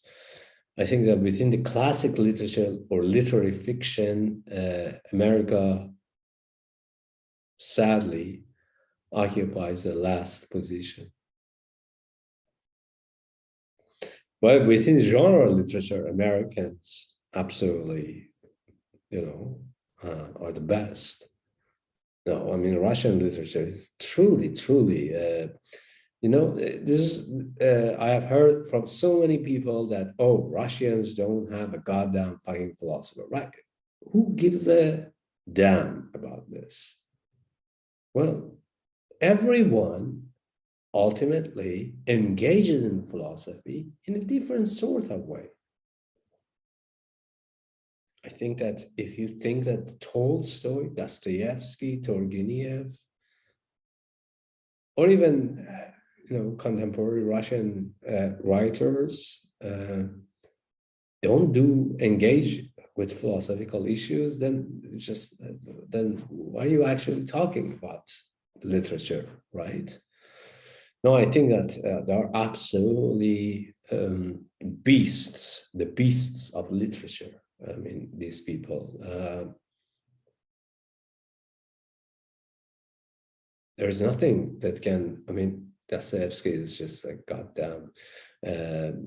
I remember that Nabokov would say that this little shit, meaning Dostoevsky, can't even write one single sentence without implicitly referring to something as obscure as faith.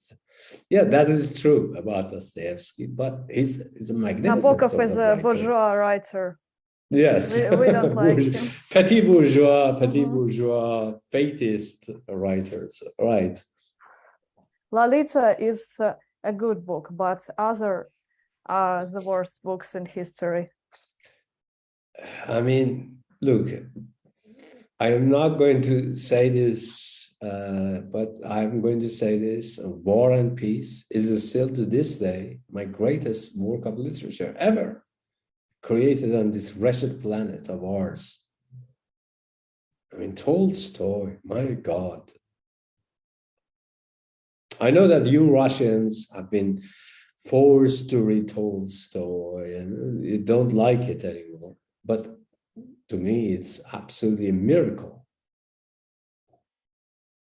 It's a cosmological novel. It's strange that you said that American philosophers, they don't have any connection to nature, to the natural phenomena. I don't think so, because Henry Thoreau, for example, or even in the history of philosophy, Santayana, he's not originally American, but his metaphors are all filled with wind and other entities. Yes. Unfortunately, Americans can, all they can accomplish is by the way of metaphors, right? But metaphors are quite actually a reactionary sort of linguistic entities. You do know why? Because you cannot overextend the bounds of a metaphor. Otherwise, you're in the realm of bullshitting, right?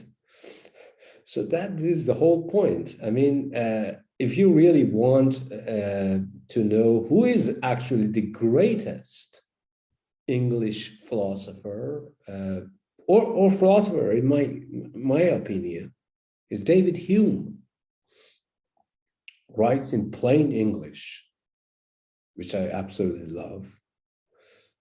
And my God, is there any person who has ever managed to conclusively reply to the objections of none other than David Hume?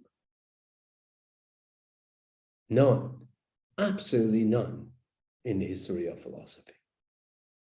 Hume is a beast, a chimera. And it's so great that finally the greatest philosopher writes in goddamn plain English rather than German. That I actually take it quite personally. I hope we'll have this seminar on Hume. Yes, and by the way, if you want to hear more about this sort of stuff, December 17, Foreign Objects, you can go log in and register. I'm going to give a lecture about Boltzmann, that chapter in Intelligence and Spirit on time. It's called Boltzmann Time Drift. And then in January, I'm going to actually give my first series of lectures on Hume called The Scandal of Time. At foreign objects as well? Yeah, that's unfortunately for foreign object. Okay, I love them. Yeah, no, I mean, Hume, absolutely. Jesus, like, I don't think that philosophers ever understood the problem of empiricism a la Hume. And the misunderstanding of Hume led to this utterly buffoonery in philosophy, which is called, the conflict between rationalism and empiricism. But if you read Hume without any sort of prejudice, then Hume is also the greatest rationalist and the greatest empiricist. Truly a remarkable man. Well, I mean, perhaps not totally a remarkable man. He betrayed Jean-Jacques Rousseau, right? Those of you who know and read about the gossips, that he got entangled in that sort of extremely unfortunate scandal that Jean-Jacques Rousseau, who was his close friend, almost got canceled by the Brits. You don't bring a French man to the British society because Brits, unfortunately, are almost like jackals. Hume was not a jackal, but unfortunately, he brought Rousseau to Britain, and they ganged up on him and absolutely created the worst sort of a scandal. I mean, you can read the exchanges of letters about Rousseau and Hume. It was a very unfortunate event. But Hume is absolutely majestic, absolutely majestic.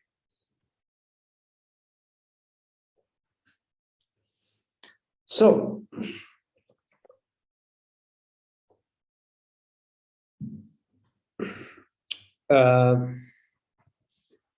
in perceptual consciousness or presencing,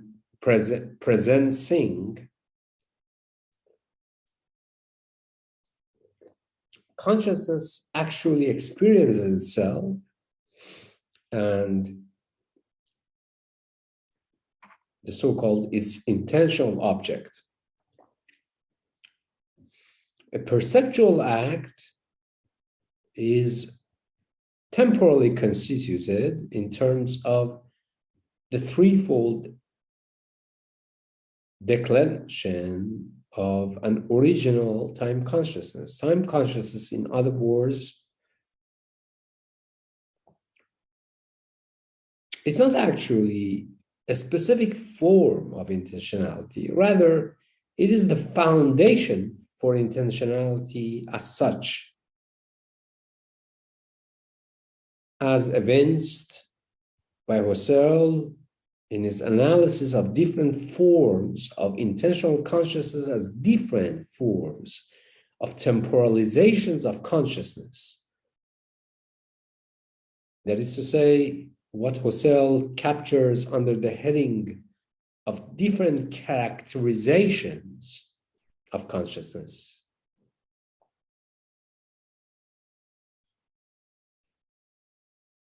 The actual lived experience of perceptual consciousness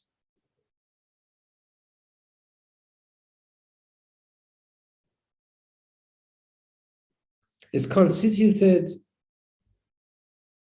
temporally in and through an original or originary time consciousness. Its threefold structure of temporalization springs from the axis of an original impression, in terms of which the intuitivity of experience,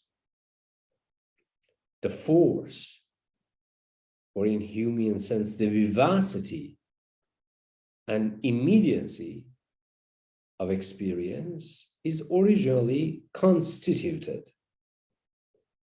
Yet, by contrast, an imaginary consciousness is not itself actually experienced, even though it is lived, but from a distance, so to speak. Indeed, if it were the case that our imagined seeing of a pink elephant was actually experienced as a perceptual act of seeing, we would, strictly speaking, no longer imagine that we see a pink elephant, but instead be under the spell, what we might call a hallucination, a delusion, an illusion. But if an imaginary act of consciousness, along with its corresponding so-called irreal, not inauthentic, irreal in the sense of non-presencing, irreal objects is not constituted an actual experience of consciousness, it means by implication that temporality of such imaginary acts cannot be based on the wellspring of an originary or primal impression. The source point of temporality becomes then suspended or neutralized in a Husserlian sense, modified in its temporality, and in this manner, deprived of its originary meaning of actual givenness. Yet the manner of givenness will be retained. The temporalization of the imaginary is, that is to say, headless, acephalous, acephalic, which means it is bereft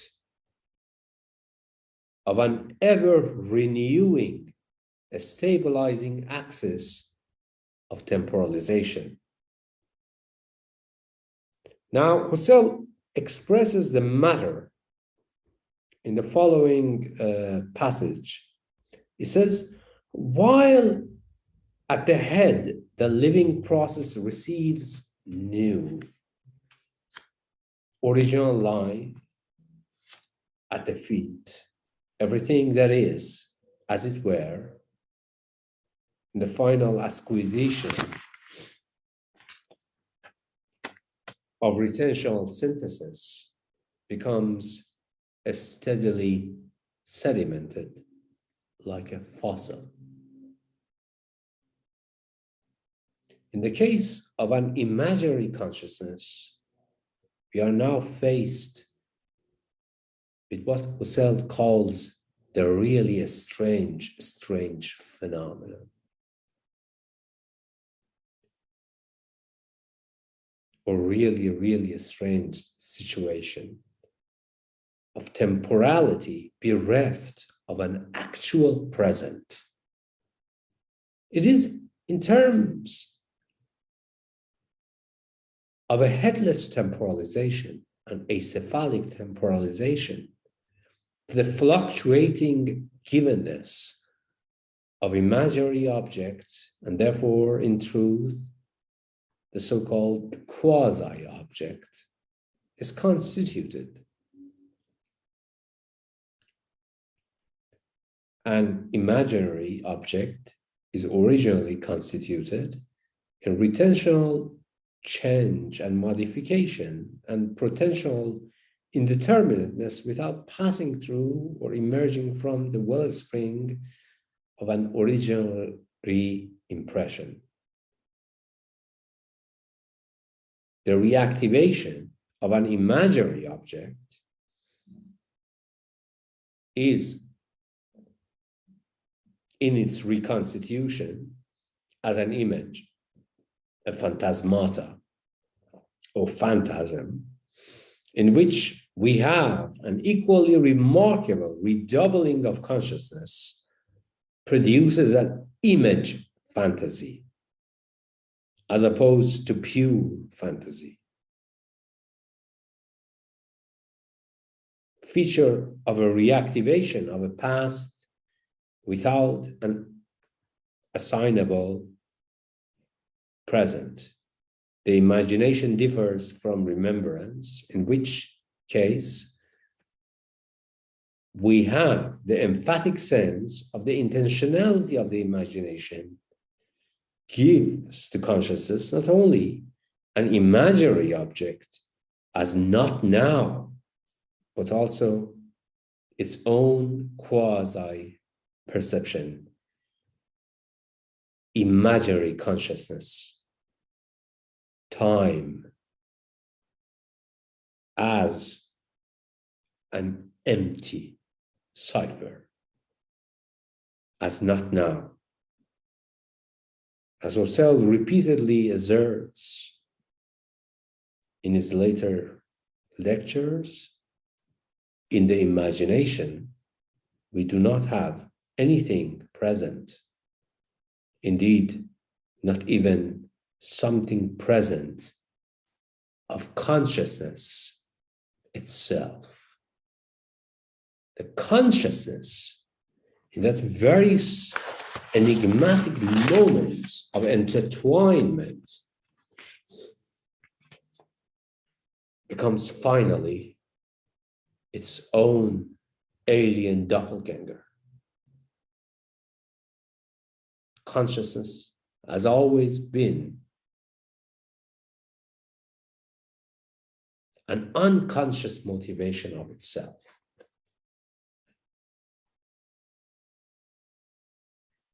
Thoughts?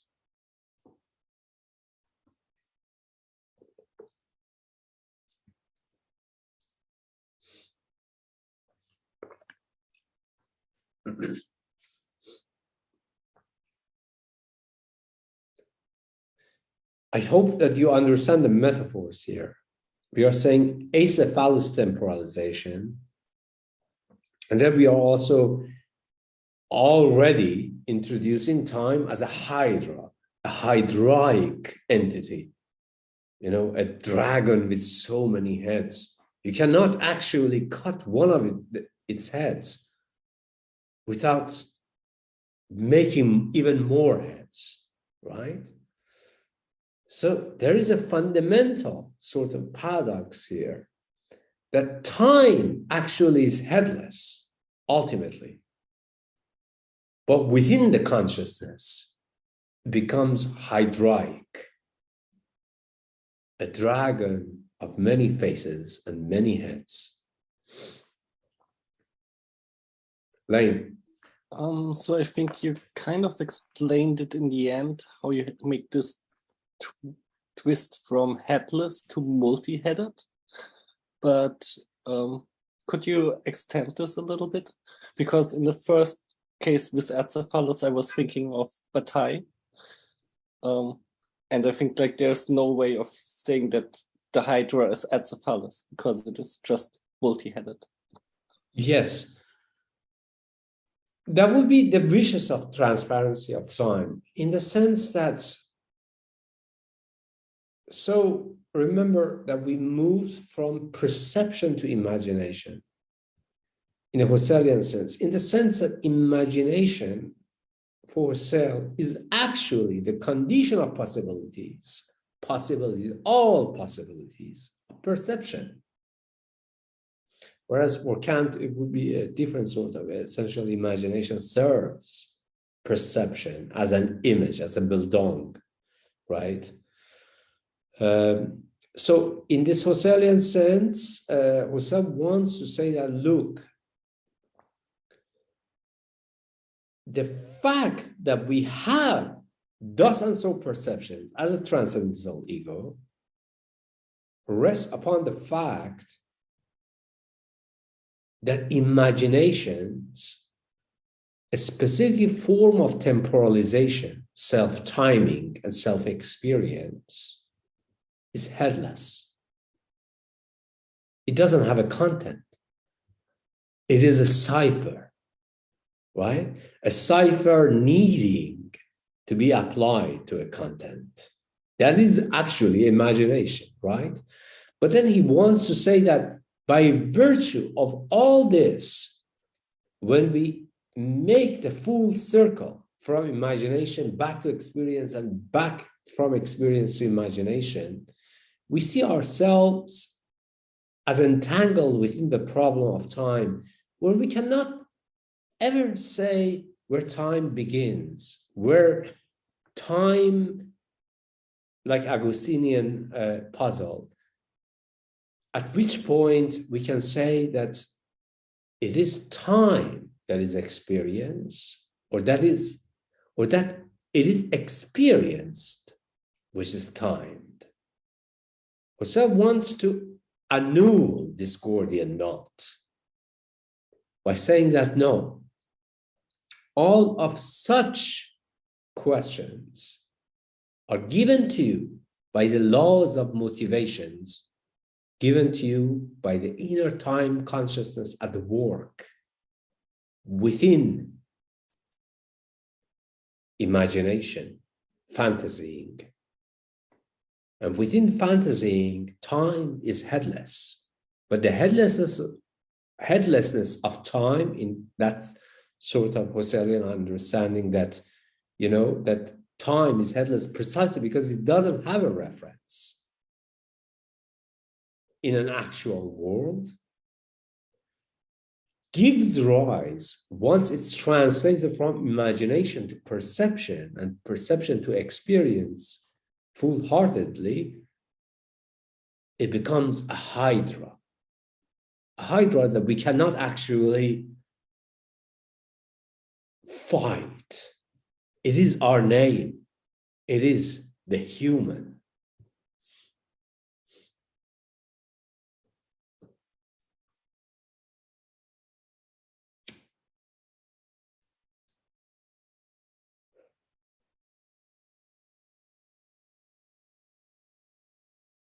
Thoughts? I can only think about 3 heads of time, and not about the multiplicity. So there is the first head is the time of discontinuity. This is the time of perception, or what is being also called body in those body-mind dualisms. So is discontinuity, where either we have an object, or we do not have it. Either we see a tree or we do not see it. The second mode of time is the mode of continuity, where we have a vague idea, and as time passes, it can somehow become a clear one. I wouldn't call this continuity. I would call it constancy. Constancy. Like, for example, the fact that we actually do recognize a pattern is because of a constancy of time, right? Pattern. It is not. It is not a. I think it's this case is not a pattern. It's just this case. No. I'm merely making an example.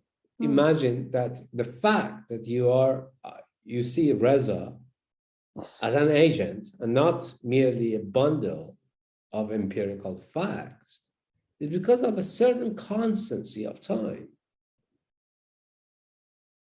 right? It's a constancy. Or double constancy, as Husserl would call it, in the sense that you see me in time, but also outside of time, as this Reza, not others. I think this may be another level. Because, yeah, it's just that it's strange that I can recognize a clear distinction between discontinuity of an object and its givenness and a continuity of it, but then I see the best way to think about this, don't think always about a perceptual object, right? So think about this. Think about it. I wanted to think about the tree. Okay. Think about this tree. You are seeing it right now, here and now. And then 2 minutes later, someone is going to cut the shit out of it, right? There wouldn't be a tree, right? You don't put your eggs in the basket of perceptual continuity or constancy. That's what Searle wants to say, that object doesn't actually matter. What matters is how a reference, a sign in a Freudian sense, or actually in sense, relates to reference, right? That is actually quite important.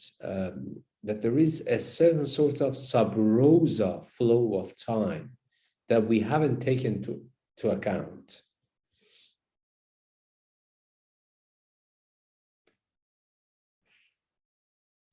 But when you were talking about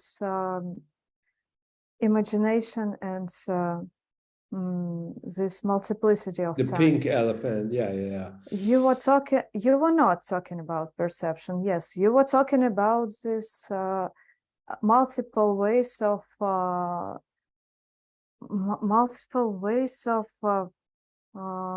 encounters with a so-called originary impression or object, right? Yeah. There would be so many other ways. Yeah. Do you know the meaning of that in pragmatism? Modalities. Yeah. That's what modalities are. Modalities are ciphers of time. The fact that we can say that, look, a basic Brandomian modal injunction, right? I mean, Brandom always uses the word lion and leopard. I'm not going to use that. It's just cheesy. I have my own example. The example, my example is in intelligence and spirit. You have a box of matches, right? So you take a match out of the box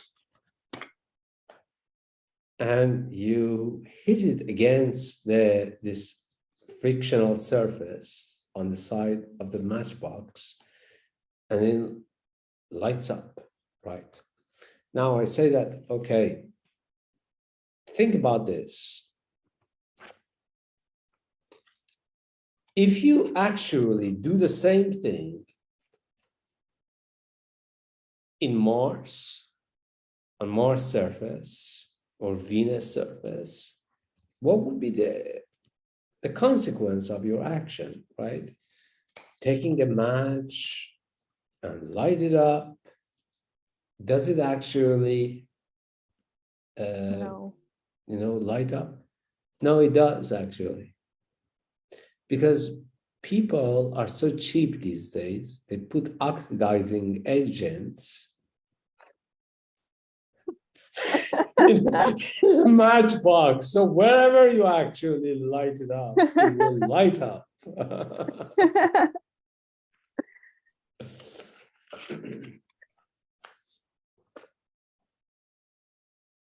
This is a kind of a model analysis, so to speak. I don't know how it connects to what we were discussing, but I have the sentence here. In the sense that, look, when we are talking about time, we are not merely also talking about our time, but all talks about times are talks about possible worlds, and hence modality and modalization, right? That's the most important fact.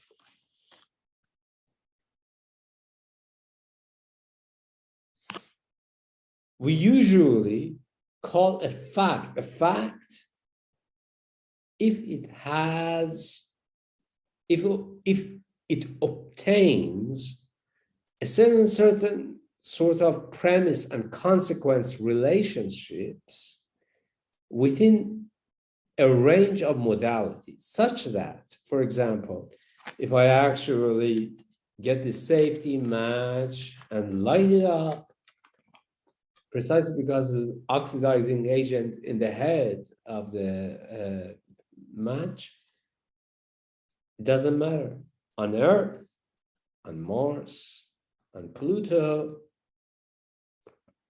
the match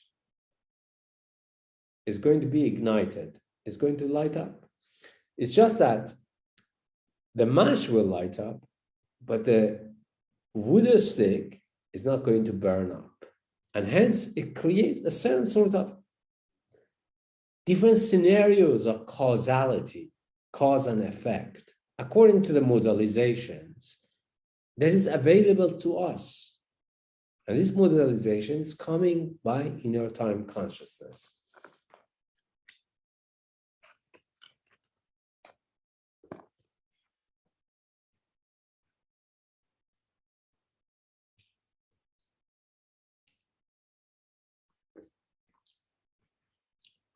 Talks, Juan, Lane, Freya, Felipe, my dear friend, Nima, Luca, all of you.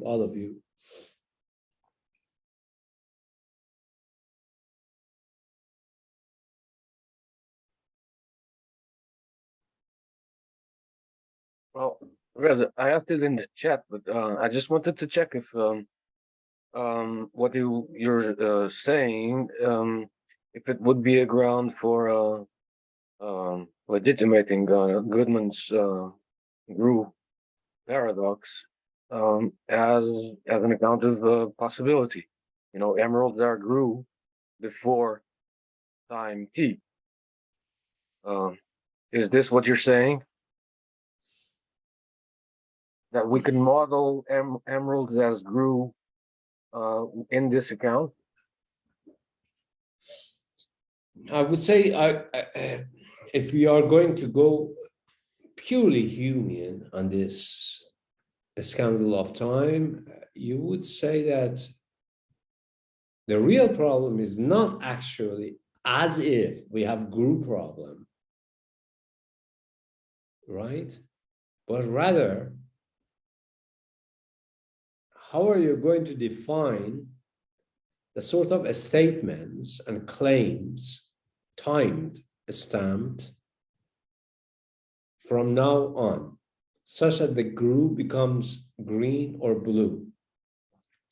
You see, there is something fundamentally actually scary here.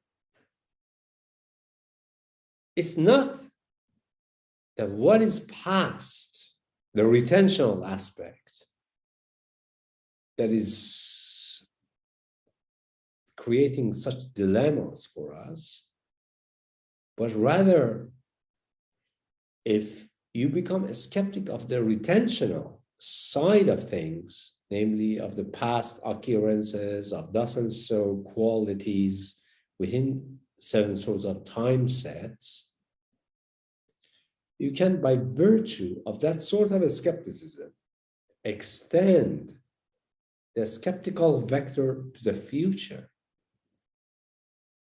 in the sense that you can always ask yourself,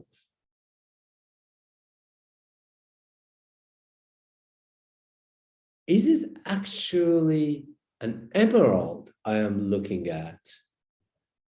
Or is it green grass?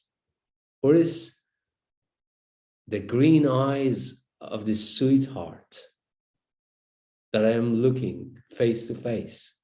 You see, the group paradox is a very conservative form of a skepticism. Once you unbind it by way of time, a la Hume and Husserl, all of that sort of retentional understanding of the paradox can easily be smuggled to the future claims and the statement that can be put forward about the claims. That is the scandal of time. That the future is never now. Future is never now. That is a fundamentally a skeptical claim. Future is never now.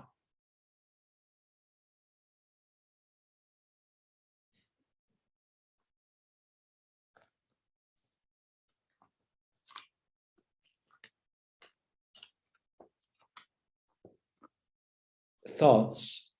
I know that we are above our time, but a couple of questions and then we call it a day.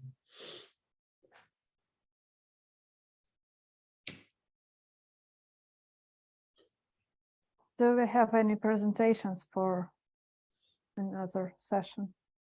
I can't even remember what was the reading material for the last session. There weren't any.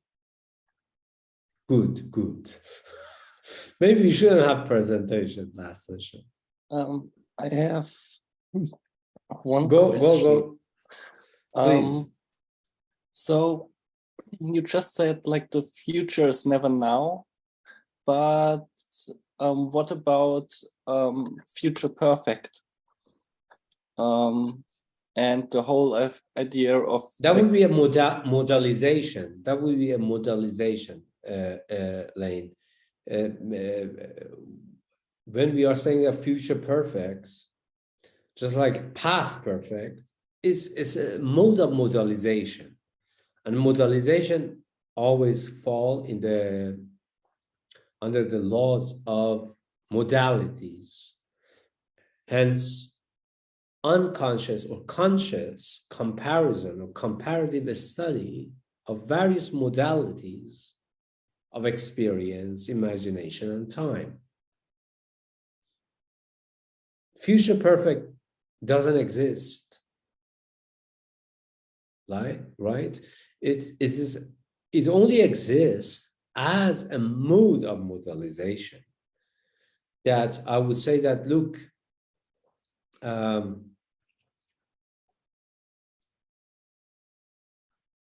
Socrates becomes the martyr of philosophy, right? And I am actually saying this while Socrates is going through the tribulation, the trial. That really doesn't mean anything. Of course, from our understanding, from our perspective into time and history, it is future perfect, right? Or is past perfect, symmetrically. But it's precisely because we are making a very modalized sort of judgment about what happened to that sort of individual we call Socrates in that very specific moment. But look, if you really want to be the unconscious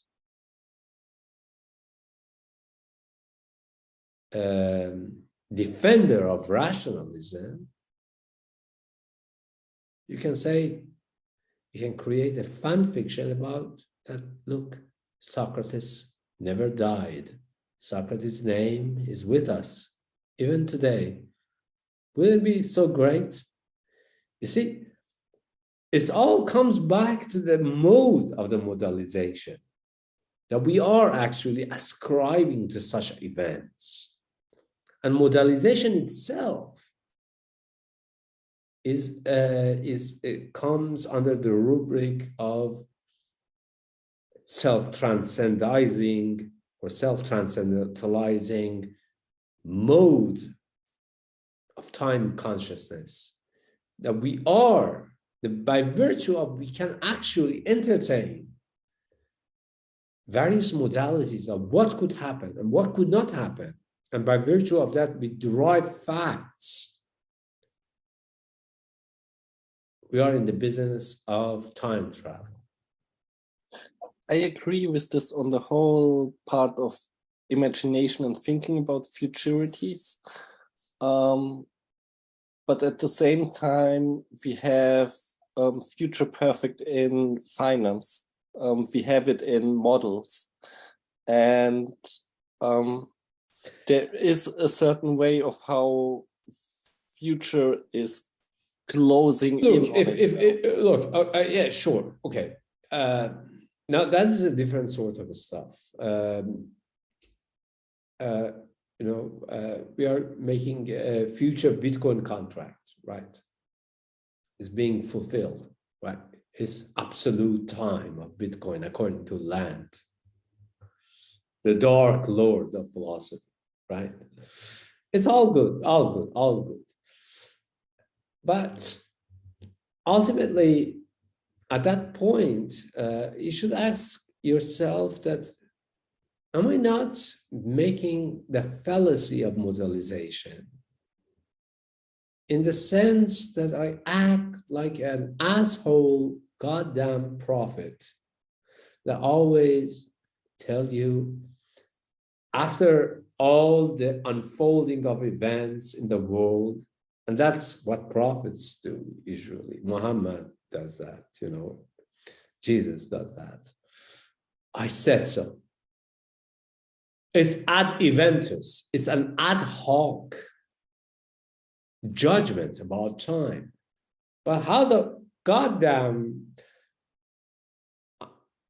we know that this is going to be fulfilled, this contract, right? I mean, the contract is pure contingency. I mean, I really genuinely believe in Eli Ayash idea of contingency in the realm of contract is pure, absolute contingency from an information theoretic perspective, and also the idea of contract.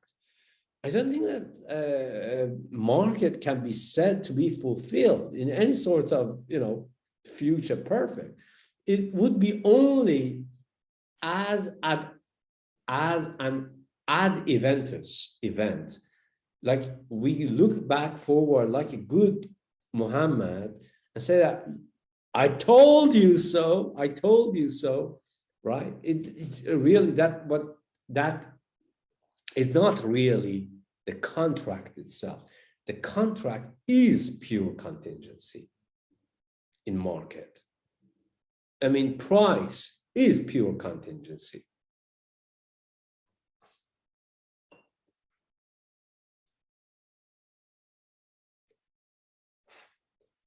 Put a limit order there, right?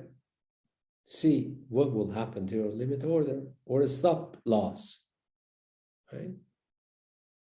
You can never say that it's a future perfect, right? But rather that it was fulfilled, and because it was fulfilled, I now see that I have a rational inclination toward how market moves. But this rationality is insufficient, precisely because it's a species of ad or post-eventus prophecy. Like all sorts of market analytics that come, doing candlestick shit, right? It's always a certain sort of and very interesting and sophisticated form of prophecy. It's always looking back to the contingency and modelize it and say that, look, guys, I told you, I swear to God, I told you that the market is going to crash tomorrow morning. You didn't listen to me. It's too late now and too early.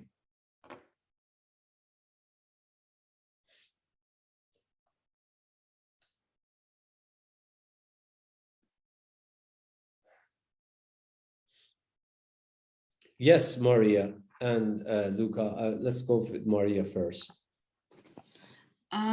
I wanted to ask that Reza, unfortunately, we have a finite set of modalities, at least in natural languages, and those are shared and conventional. Those are not eccentric, which means that how does Husserl think that we are monads if we share our modalities and agree upon their meaning? Maybe the modality of being or is highly eccentric. Yes, and I mean, Husserl doesn't want to go to that sort of extent.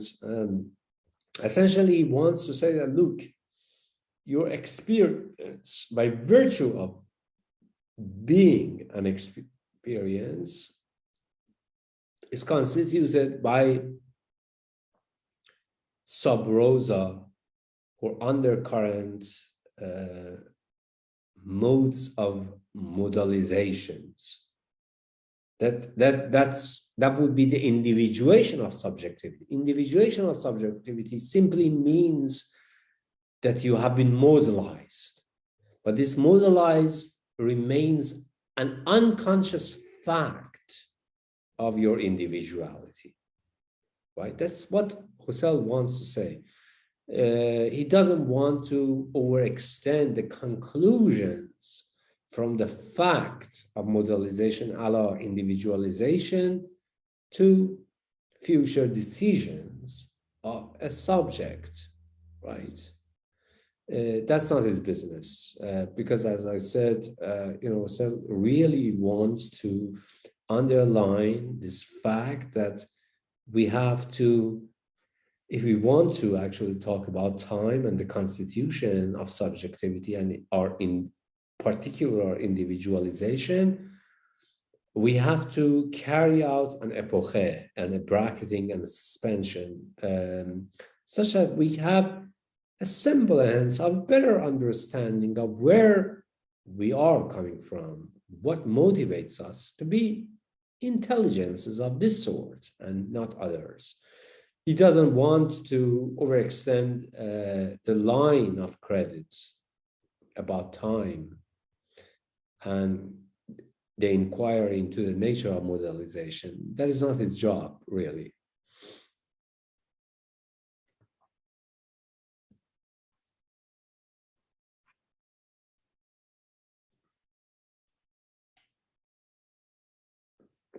Delshad has been so silent.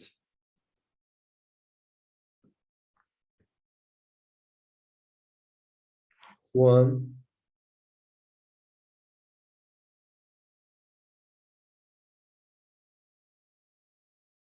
Gio, I mean, so many names here I can actually bring up.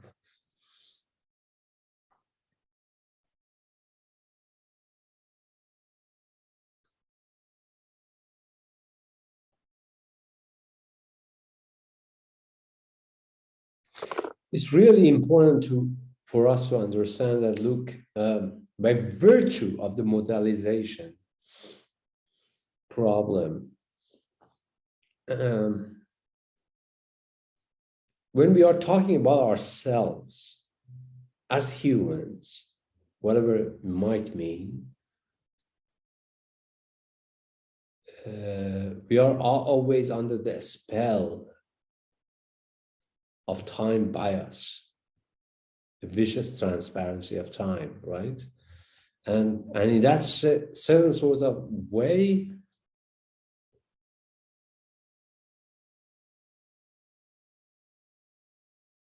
the fact that we cannot totally, in an abstract or theoretical way, touch upon the other is the repercussion of us not knowing who we are as humans.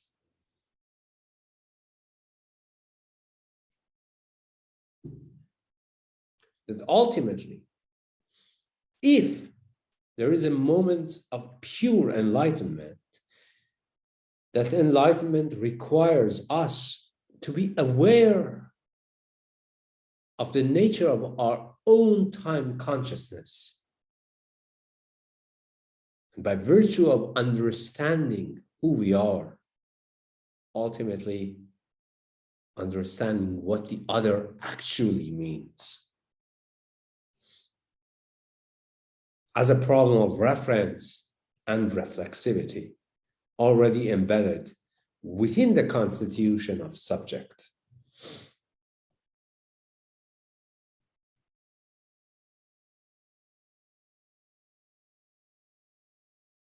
And yet, we are buffooning around, trying to make recipes for other people without even understanding in the slightest bit what is that motivates us to reach for the other. This is the ultimate philosophical question, I think. You see, that question is the question of transcendental condition. After Descartes,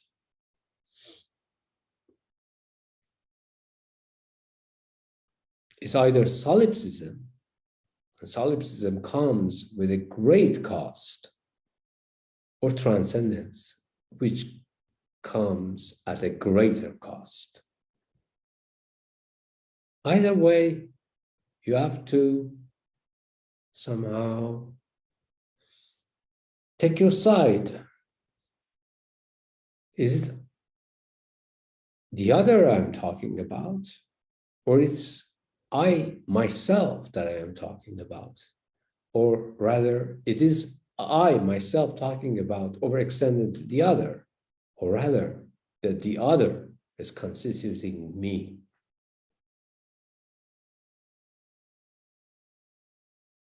All these inquiries go through their own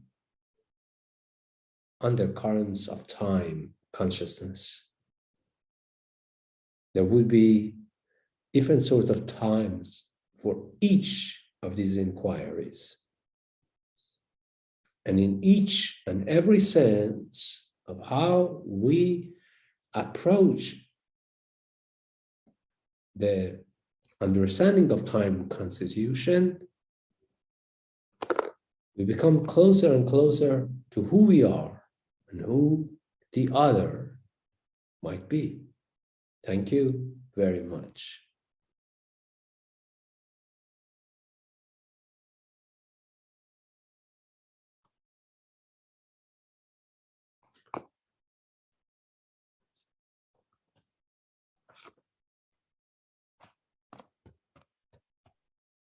Moment of silence. Very beautiful thoughts. Thank you. Thank you so much. So I guess next session would be our official, last session. But as I said, I would like, those of you who are willing to and are interested, I'm going to,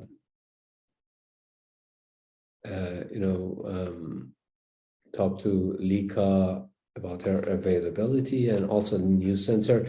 We can actually make an informal session, probably I would say at mid-January, so we can think and digest all these sort of materials and then come together and just talk. No lecture, nothing, but just talk, discuss the questions, the clarification, so on and so forth.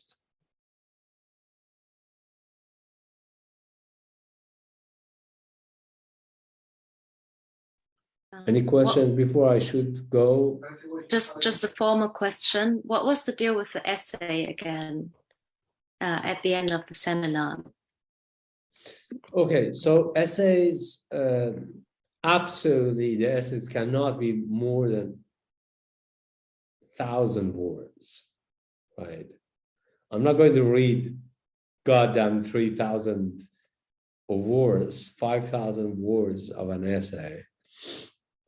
So essays, yes, 10,000 words, quite brief, clear, talking about a very specific sort of problem that we have touched. And yes, I will, I mean, this is how my classes usually, I can send you, the comments, right? But if you are actually thinking that it's more productive to your time, I will talk to you about a certain sort of date that we can actually schedule, and then I will talk to you for 45 minutes about your essay, whatever is good for you. And do you want us to send you a proposal about what we're going to write before? Or? No. I'm not. I mean, who am I to actually decide what you should write? Right? No, you have to write so you can be humiliated at the end of the day. No, absolutely. Yes, please do write. You do not need to ask anything from me. I will read everything and we will reconvene in our own time. Yes, writing an essay is mandatory, Delshad. Yes. Delshad was worrying about it for a long time.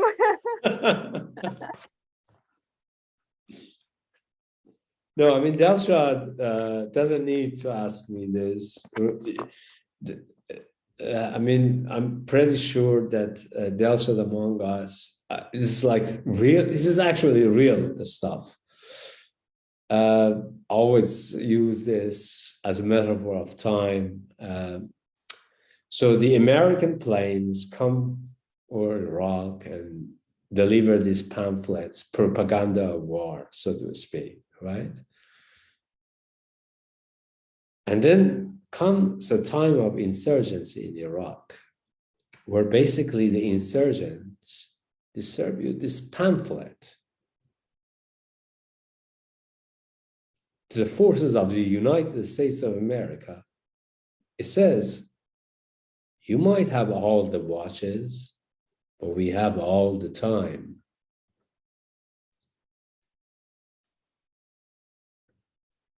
Delshad is actually living in all the time, not in the time of watches.